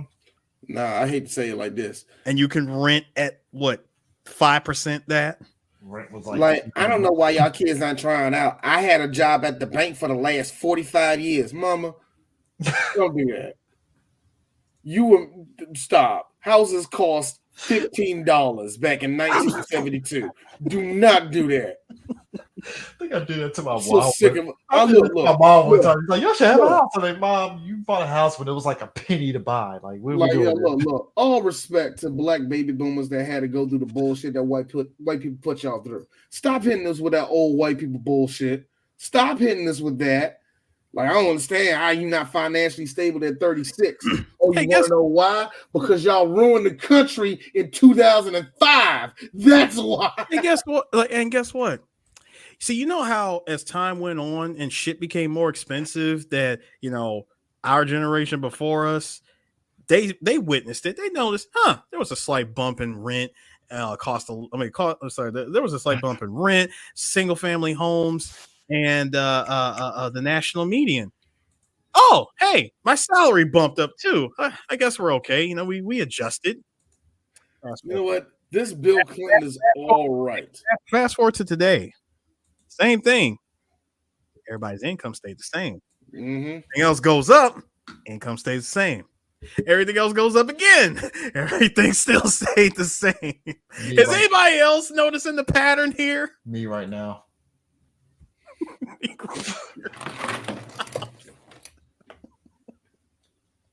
No happy day. No happy day. No happy day. No happy day. It was a problem. Woo, man, it's just Eris, you made your point. I'm out of here. I see y'all. I'm out. Dog, every time I think about congratulations. First off, congratulations to this dude above us who actually is a homeowner now. Good for you. You did something that most millennials go, cool. Yo, man, like I know it's effed up. But here's the thing. Here's the thing that also that gets me, man. Much like how we talked about how we are the generation that kind of got dumped on with all of the fucking all the fucking fallout of what happened of the Iraq-Afghanistan wars. Yep. Our generation had to deal with that. That was our Vietnam. We have seen friends, yada yada, whatever. We've seen the country fall because of it, whatever. What got me was when they had the focus groups in there and they was talking, had all the different focus groups. I'm like this. Hey, yo, Gen X, you fucking doomed us with all of y'all retarded ass answers. Mm-hmm. Let me be honest with you. Gen X, I get it. Y'all don't care. Y'all the rebels. Yeah, MTV, all the rest of that. Y'all are some non-educated motherfuckers, man. And they had Kurt Loder. I swear, you want to look for a generation that made it up to be, we're not going to be like our baby boomer parents. All y'all did was the lateral move of becoming y'all freaking boomer parents, young. It's boomer with extra steps. Oh my God, it's just boomer you're just boomer with a different type of drinking problem or a weed problem. Don't do that. I could sum it up sirs. I could sum it up very simple. They are boomer New Game Plus. Yeah, they're boomers in New Game Plus because for some reason, not only did y'all got lucky enough and bought all your houses before the whole economy crashed in 2006, not only did y'all buy your stuff, but y'all got the gall to go, this new generation of kids are stupid. Those are y'all children. That's y'all kids. See, the same with Boomer New Game Plus, it should have came with the one-winged angel. Hey, hey, real talk. That's why I don't shit on them all the way. I say the same thing about Gen Zers. They're nothing but millennials on New Game Plus, and they're realizing, wait, this is the only boost I get? Yeah, intelligence, nothing else. Look. No. We have a physical advantage. Y'all don't. Okay, I'm sorry. Y'all suck at that. Y'all don't go outside. Zoomers being like millennial New Game Plus for Zoomers. Honestly, it's just faster internet. That's it. Faster internet, a little bit more smarter. Really, not a difference. What's T3? It's a DLC. It's a DLC. It's a regular DLC. That's all it is. Because remember, you got to adjust to today's times. And with today's times, nigga, everything has a price now. You do not get a whole package of anything anymore. Zoomers did survive. Hey, can I get the millennials' will to survive? Ooh, nah. That came installed at all these millennials. I'm shocked a lot of these niggas ain't dropped yet. You can't hold on, but as a consolation prize, we will give you the Millennial Battle Pass, which is only good for the first. Which is only good for the first season. Gen Zers the first season, meaning the first 5 mass shootings. After that, hey. You used it. Gotta be honest. We need to check on those kids. And I'm serious, but also I'm serious. Gotta check on those kids from Sandy Hook, because yes, you also get a year supply subscription for free therapy. Because here's my thing. The weirdest thing about Sandy Hook, and this is actually in relation to the G-Dub and Cheaney and all that, it's like nobody sat there and took the time out to really be like, all right, the other kids that survived are dealing with some shit. And they had to deal with not just the trauma of it, but the media saying that it was a hoax. Mm-hmm. And I gotta wonder, did anybody like, yo, check on them kids? Because that's one of the main reasons why they took Alex Jones to fucking court. Because yes, you are terrorizing the families. But the kids that survived this shit, they are being told that they don't exist. Thank you. By grown adults. Hey, guess what, CJ? It's funny you say that, because that wasn't the only one. This shit continued on with several other mass shootings. Cheaney and them has some mass. Are you trying to tell me that the reason why these children died was because we wanted guns to stay in the hands of true patriots? I think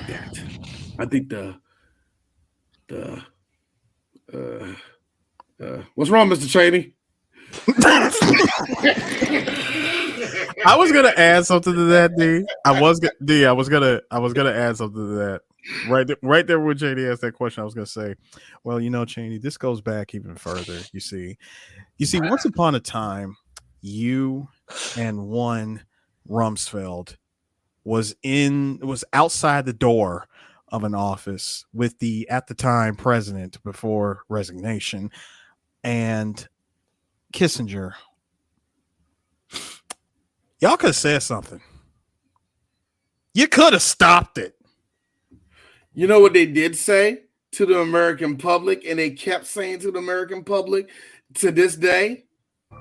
Cut the cameras. Dead ass. They have been doing that to us.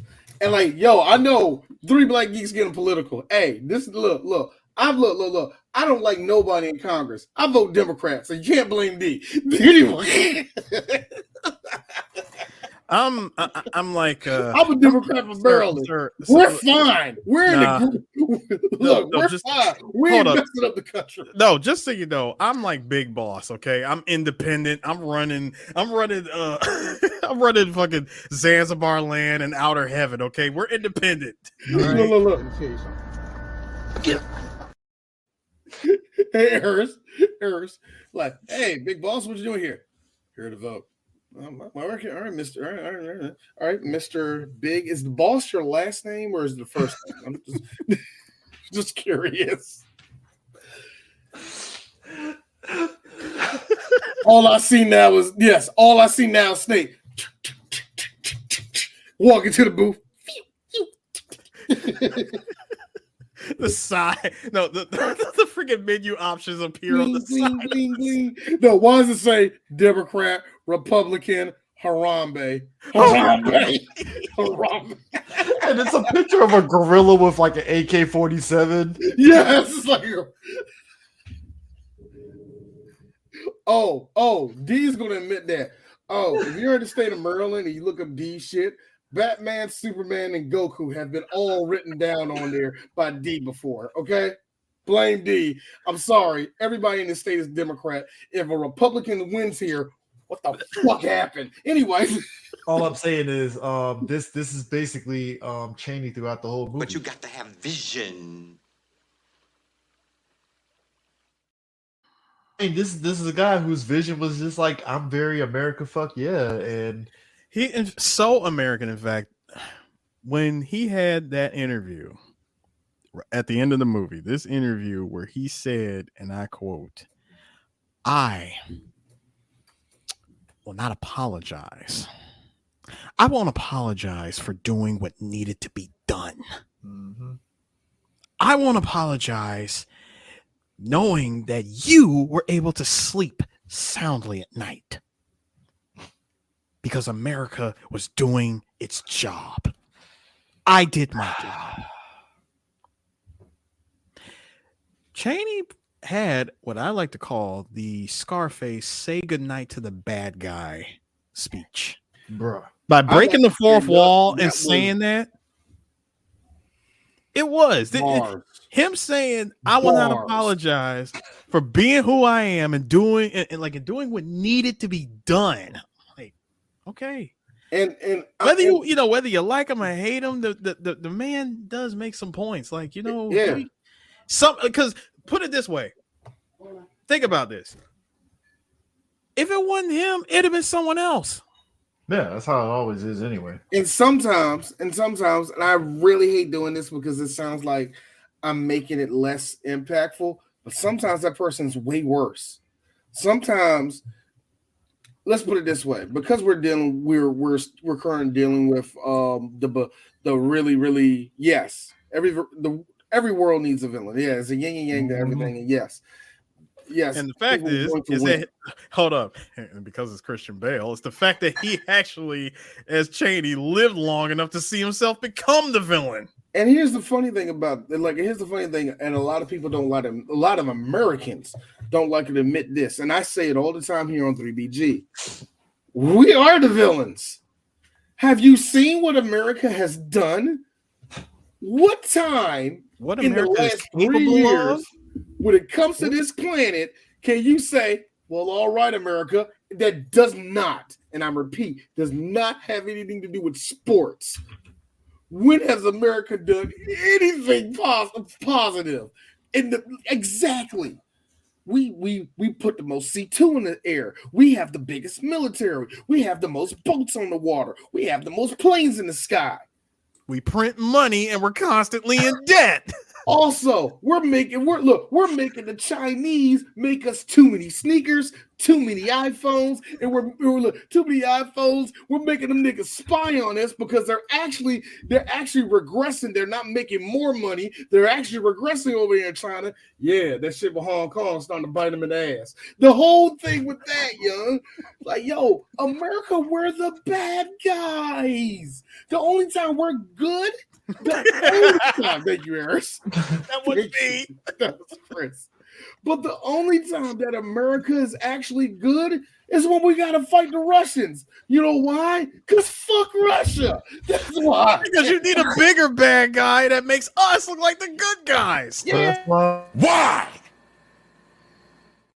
Why do you think we keep on picking on Kim Jong-un and many freaking foreign dictators who really only has a population of 100,000, and we're the good guys? I mean, yeah, sure, we're the good guys. Sure. Look. I understand how everybody feels about it, and I ain't saying pick a side and none of that shit. But real talk, you know what we do every time we get into a situation that we are in this country? We get this. Israel, you can get all the guns you want. We do that. We keep doing that. Now, and when we meet up, now hold on. When we meet up with the, we meet up with the nation that, yes, it is known for being quite problematic. We try to be peaceful, and we are. We approach them. We're very peaceful, but trust me, when we're all getting back on the chopper or planes, whatever, before we leave, we always tell them the same thing. Okay, watch your back. We do it every single time. And the second any of these niggas slip, any of these little countries that think, hey, America ain't watching me, I'm about to make all this money. Hey, I tell you, you know who does that the most? Africa. Africa be like, we working with Americans, but now we're going to take foreign aid from this different country. What the fuck? Back the chill. Get off, bro. We do that. We have bombed so many countries, disenfranchised millions of families. I love Barack Hussein Obama, but that nigga has killed so many people. Dog, we're the freaking bad guys. There's no way getting around it, yeah? A mutual nation tries to step in and say that we're fucking up. Our response... You're not that guy, pal. Trust me. You're not that guy. Okay. Are you? Absolutely. Absolutely. Yo, America fat and bloated, not ready to fight nobody. We've been itching for China to say they want to fight. Go, do you know the whole shit that went on with Taiwan? That was the biggest dick wag that I seen Joe Biden did. Like, keep flying the planes. What China gonna do? Sir, he told him to circle the block. He told him to circle the block. Sir, that was not Joe Biden. That was Harrison Ford. I'm sorry. Did Joe Biden eat a mushroom off of Mario Brothers and become Harrison Ford? Oh God! You mean tell me that Harrison Ford is Joe Biden de-aged?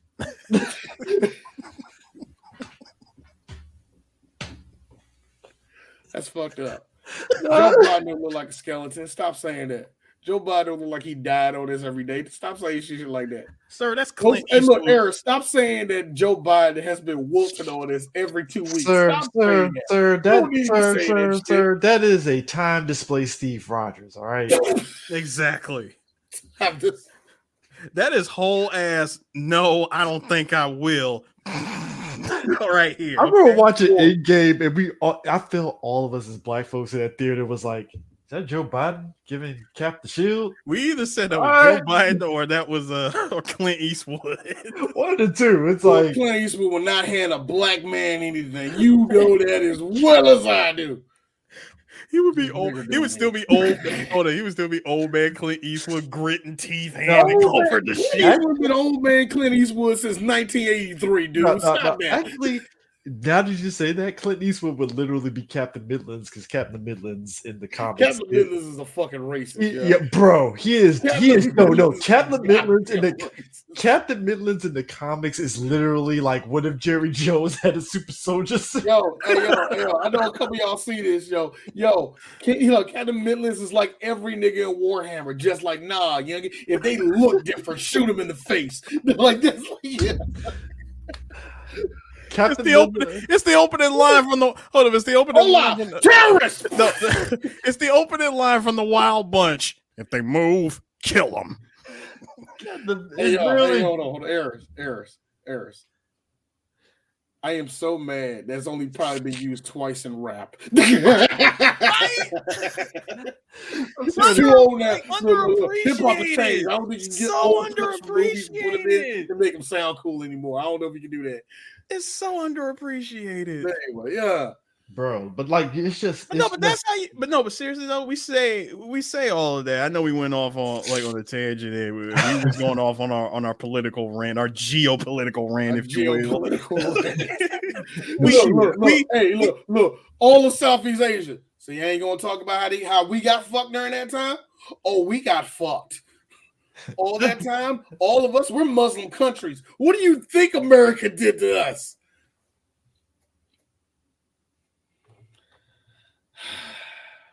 Did you know that the polar ice caps are melting? Okay, bitch, you said it.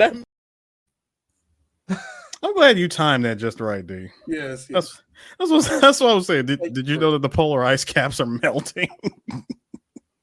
Go watch Aquaman 2. Save the ice caps. No, which they had the focus groups there talking about, instead of global warming, let's call it climate change.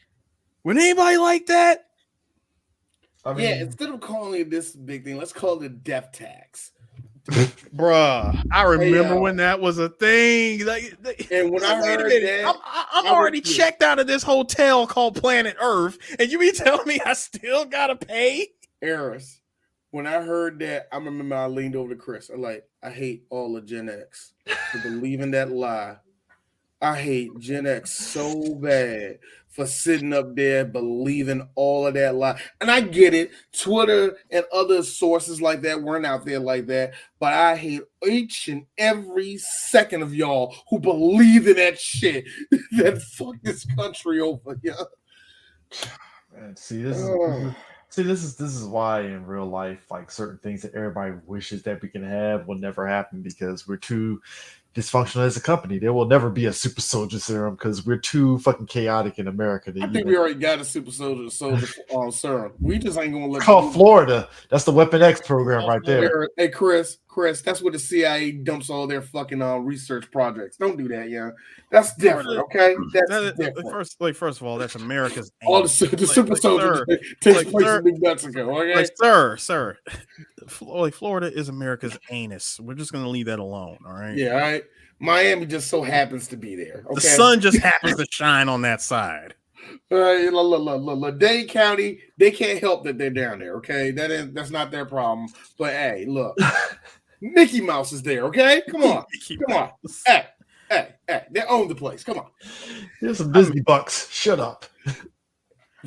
We know that they're running in all for tax reasons. Because hey, what are you gonna do? But hey, come on. Hold up. What are you gonna do? Stand your ground? Come on. Let's go see the Tampa Bay Lightning. Nothing like warm weather hockey. Come on, let's go. Nah, but I have to mention this though. So, as I mentioned earlier, with Dick's daughter being gay, Yo, real talk, Chris. I hate the fact that I have to mention this to people. I thought Liz was the lesbian. I thought Liz was the lesbian and Mary was like the nice one that had like a home and family and shit. I forgot it's the other way you around. mean this lovely lady here? I'm sorry. She looked like she eats pussy every single day. Sir, she looks like she eats not pussy, pussy. No. D, stop it. She buys that shit powdered, okay? Yo, powdered carpet. Yes. She's a classy dyke, y'all. She's a classy dyke. Fork and knife, okay? Come on, she's classy. Yeah, that's how you knew because she had the plaid shirt on. So that was. She like she about to drive the living shit out of. She like she about to drive the living shit out of a Subaru right now, bro. She really looks like she about to tear that shit up. She has a dog named Axel. Like it was just. She has a brand new Subaru Outback. Here's what got me. Dick Cheaney looking. Wait. She can't wait to adopt an Asian child. She cannot wait. We'll wait till they get it available in this state. I'm doing that shit. And change his name to Cooey. It was Dick Cheaney giving the head nod to Liz like Leonidas' wife did to him before that. Yo, bruh. Here's the thing that gets me. Dick Cheaney for years in his own political life took shit for supporting his gay daughter. Yep. And real talk, and this is the one thing I will give, like I said, like just the real human side of him. He loved the fuck out of his daughters. He loved, like he would do anything for them. He took shit for that, backing her up that shit. Now he's out the light. Liz is the one up that's going to be in the Senate and all the rest of that shit. That was just so fucked up. Come on, D. What did we do? Like, D, come on. He was the first one that wanted to go to war for his daughters. Who wants to fight my daughters, huh? My daughter's a lovely lesbian woman, and I love her. Imagine that. A shirtless dick. I was gonna say in the middle of the fucking Congress, ready to fight motherfucking John McCain over the gay bill. I don't want peace. I want problems always. I'll tell you something. What's that, Nick?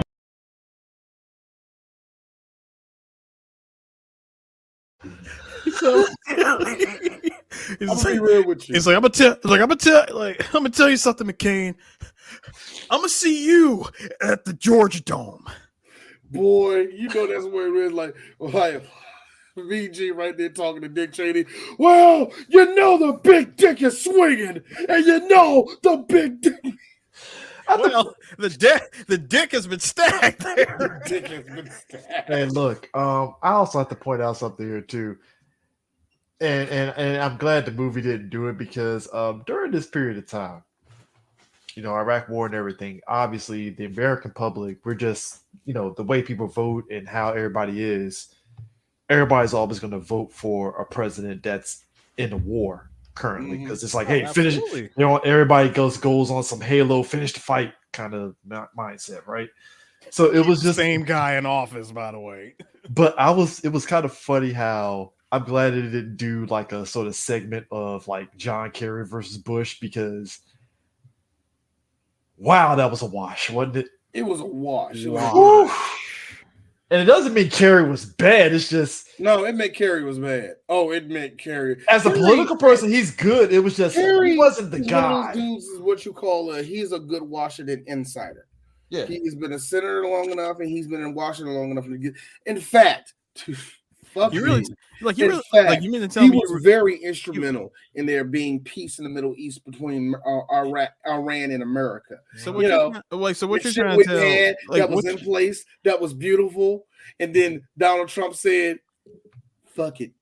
Yeah, what you're trying to so D, what you're trying to tell me is that Richard Ames had no business running against George Sears. None. Okay. None. Because John was kind of put in a. We were all put this way. We as in America, I'm not gonna say we because I don't think we were. None of us in here were, but like the climate was very much America. Fuck yeah, and nobody wanted this hippie Democrat to be president. And it's like, oh damn, we really were. And that's and you're right, actually, Chris, because they didn't show the political machine that was built at that time that was behind them supporting all them. And yeah, that would have made the movie longer and heavier. And I'm kind of glad. And like, yeah, I'm with you. I'm glad they did it. The only part that I will say is this, and it didn't happen the way they showed it, where Roger Ayers was in the White House like that shit. Okay, here's the thing. Yes, and fucking no that any of that happened. But the more important thing, yes, Roger Ayers, since back in the late 70s, was trying to push an all cable network. Unfortunately for him, Ted Turner, all right, he beat him to it, and he got WCW. So what you can do about that? but then Roger Ailes ended up creating Fox News Corp, becoming one of the big, gigantic conglomerate. I mean, serious. Fox News until about, I would say, midway. No. I'm gonna give Fox News their fucking credit. Fox News was the premier place when it came to political shit from the mid 2000s all the way until about halfway with Trump. At like around about the second year of Trump, that's when everything was falling apart anyway. You know what I mean? I'm talking, and this is like even with Glenn Beck and everybody else leaving before they were still this gigantic powerhouse. But during that election, the election between Hillary and Trump, all of that shit started to fall apart. So, but it's been about 20 years where they actually held that shit. And Roger Ailes did it. And the best thing about it is Roger Ailes is dead. D-E-D dead. I hope Satan is fucking that nigga in the ass with a big stick of spikes. And it's crazy too because I hope an old black woman is doing it like this. And it's crazy too because like the idea of fair and balance, like Hannity and Combs, and Hannity and Combs shouldn't even been a show. He should not have been a show. Combs was just there to go, all right, stop talking. Let's talk about the things. No. There was nothing balanced about that station, young. Never.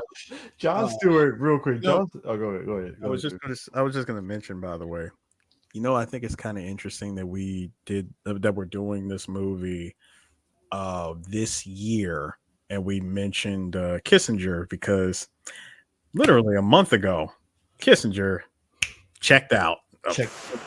We already talked about that. It took long enough for Satan to finally put this nigga in the proper suplexing. I mean, look, man was waiting.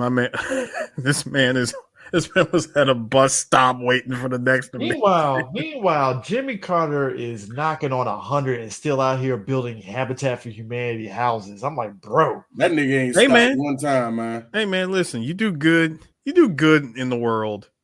Good will do to you. And no bullshit. Because Jimmy Carter, of all these presidents, outside of I don't know. We still don't know what's the legacy of Barack Obama's going to be. Jimmy Carter has less blood on his hands than most presidents. He has a lot. He was trying to back out of it. He didn't want to be a war president and all the rest of that. But this came in the middle of the Cold War. That ain't a fucking good look. You out here being all pussy, kissing motherfucking Russian niggas in the, you know what I mean? No, yeah, man. all economical and putting freaking damn suns. Was it solar panels on top of the thing? But bro, how about that?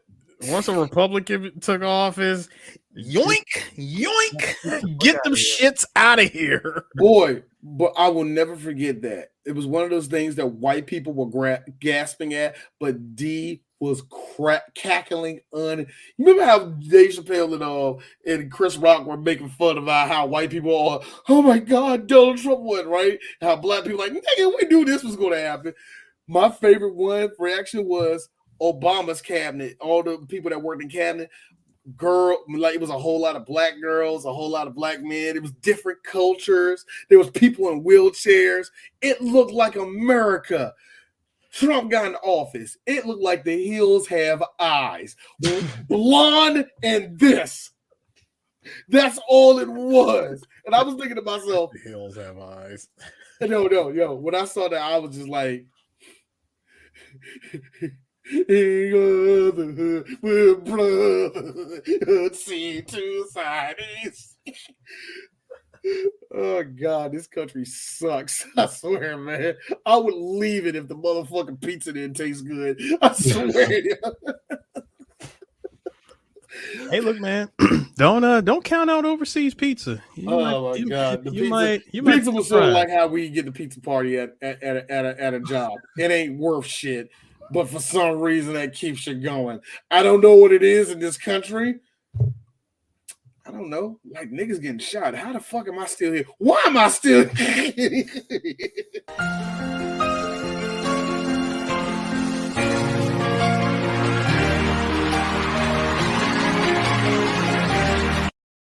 I just feel like Michael at that point, like, it's okay. Let it rip. Let it rip. Let it go through my head. I gotta be honest, man. Let it go. Get you there, clip inside my body. Magazine, sir. Magazine. I gotta be honest with you, man. Hey, concerts don't make concerts like that anymore. With Michael Jackson, man, that's effort. That's acting. That Michael really didn't have to do when you really think about it. Hey, but he put on shows. But anyways, Mike, you had to bring a take up with this bitch. But anyways, with Vice,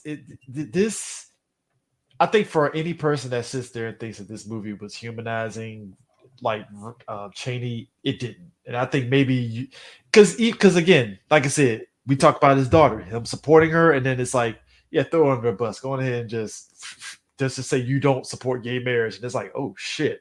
So it like the movie knew where it was like, yeah, he's a regular person just like anybody else, but he will sit there and do some fuck shit.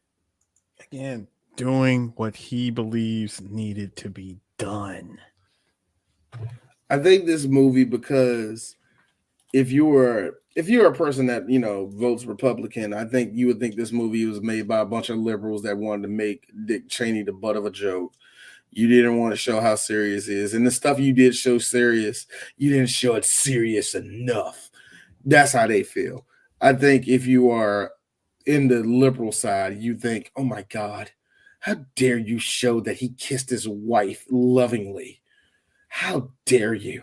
I don't care that he had children. I'm supposed to look at this monster who had children, who was a loving father. Oh my God. You want me to feel sorry for him? No, bitch. I'm telling a story. Like, you're not gonna please both sides. And I think just because it happened so recently in American life, a lot of us can point out that never happened. That never happened. That happened, but it was different. The shit with his daughter is like, his gay daughter has never made amends with his sister, because I think it literally, because that was a real life thing, and they asked her like, "Hey, have you made amends with your sister?" Nah. Fuck Liz. Yeah, basically. No, seriously, and that's what a lot of people. Here's the thing about Liz as a politician. She super sucks. Even when she has friends, she will say some fuck shit, and they be like, "Look, Liz, oh my God, no, yes, we're all women, but you say stuff, you keep saying stuff. You like the lesbians, but then want to take away their fucking shit." She's the inverse opposite of Jeb Bush, where people don't respect him, but he is smart. To be like, all right, look, here's the difference. I think people actually like Liz Cheaney. I don't think nobody likes Jeb Bush. Again, I will go on record. I think him being the governor of Florida was a fluke. I think that was I will always go to the fact that the Republicans were so stupid. They shut up big fucking Jeb when he was like, "Hey, Trump shouldn't be here. Why are we? No, let's jump him." Shut up, Jeb. And I'm like, shut up, Jeb. Next thing you know, Jeb over there. Please clap. There are moments that happens in politics that D says, "This is why I watch Jon Stewart and people, just in case something like this happens." Please clap. And everybody, this nigga win? Yeah, I don't think he won. Why are we clapping? That shit was straight up scatter clap. Boy, I laughed so hard. Boy, I'm like, your retarded ass brother can make a stick figure, and they go, "George Bush is so deep and emotional." You ain't got that, Jeb. Your brother do. The dumb one. Yeah, I know. The one that tried to eat grass at age 15. Him. Yes, him. The one that showed up to the army recruit 4 years after Vietnam was over. That one. Yeah, him. It's 1981. What the hell you doing, dude? We ain't fighting in Vietnam no more. We stopped that years ago, nigga. All right, let's kick ass. I want to be a Navy pilot. I want to fly. Zoom, zoom, zoom, zoom. All this motherfucker had to do was own the Texas Rangers, and his life was still going to war fjords. That's how messed up that was, Jeb Bush. My man landed on the freaking airplane, aircraft carrier, and literally just thumbs up, mission accomplished. In our faces. Y'all, I would never forget how somebody stayed up at night on MS Paint to make mission accomplished and splattered that shit on that motherfucker. Oh my God, yeah. This country is it was a comedy show. Yes, it was a comedy show.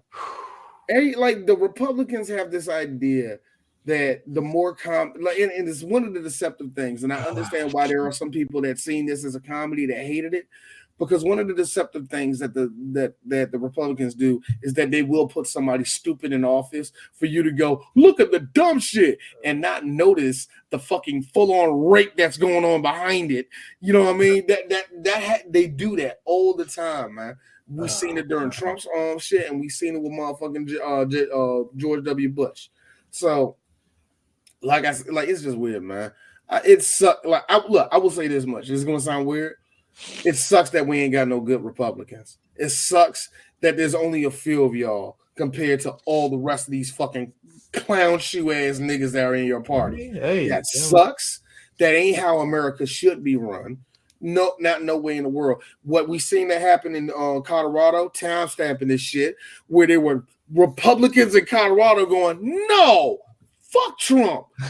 Thank you. Spines. Where did they show up? Don't care. Keep it for the rest of your political life. Maybe we might get the roads fixed in this country. Like, Jesus, man. Yeah. And look, I said it before. The fact that Dick Cheaney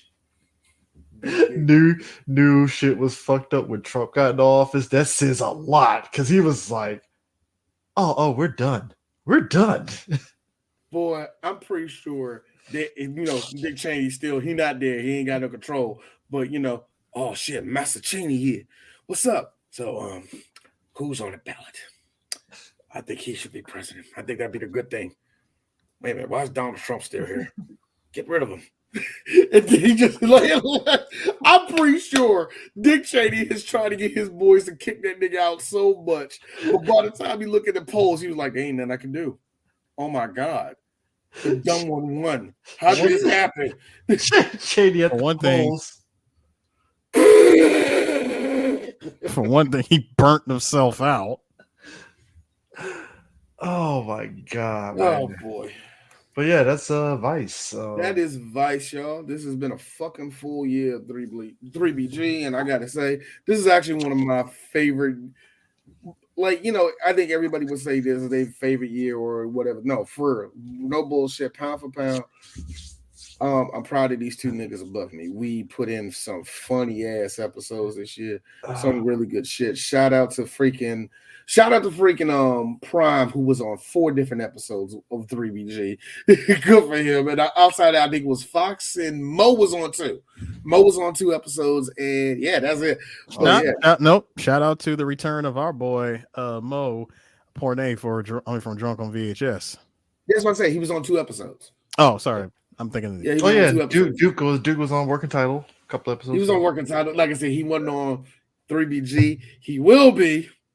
Maybe. I don't know. I have not chose who's going to be on the Ninja Turtles 3 episode with us. I'm trying to speed run that shit, so I don't know.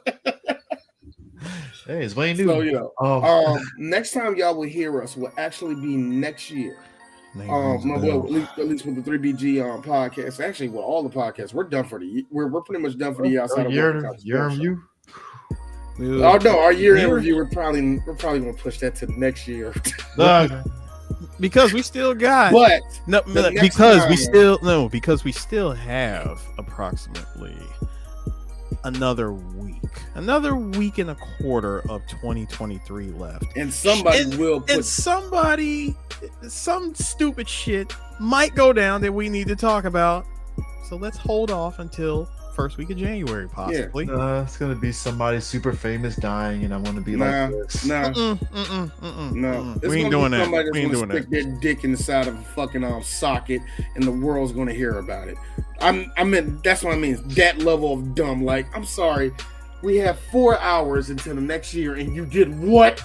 That is gonna be like that. Or an influencer is gonna say something stupid and get deplatformed.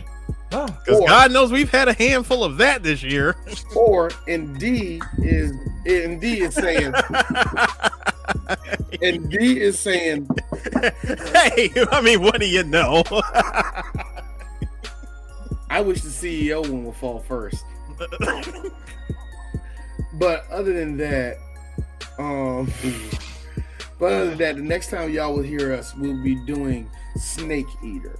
We're back on Metal Gear. We're going to start the year off with Metal Gear, and of course y'all gonna like that because it's gonna be 3 hours. Oh, that's gonna be a 3-hour one. It's Snake Eater. This ain't Metal Gear 2 where we like it, but come on, it's Metal Gear 2. You know what I mean? So we ain't got that there. This is Snake Eater, hands down. A lot of people will say probably one of the greatest games ever fucking made, and I do not disagree with that. And only thing I can say is this: if I want to put this out there, I wanted to shoot all the frogs. That was never going to fucking happen. No, it was not. That was never going to happen. When Eris showed me the clip of when you getting chased by the Shaglehard and all the niggas on motherfucking Yamahas behind you, and you were literally seeing the dude. I'm like, where was the frog at? Wait a minute, there was another one. What do you mean there was a third one? How is he hitting these shits? Yes, sir. I did that. How far did you get? I got all of them. How long did it take you to do that last one? With the last one with the Johnny Quest. No, I mean going down that fucking hill before. No. That's what I'm talking about. Going that, like being chased on the freaking bike to do it. I'm glad I had save states. So, I know what you did. If I missed it, if I believe I missed it, I said fuck it, load the save. I was like, quick game, load save. It took me about 6 tries, but I got it. I want to say 3, but I went back and did it on 6 just for safety. Dog, that whole game is influential as hell, and it also made a lot of us go, wait. So we're not going to play a snake ever again, are we? That was D. So yeah, Metal Gear Solid 3. That is gonna be So that is it for 3BG. We'll catch you guys later. Peace. It's been an honor to serve. To be your servant.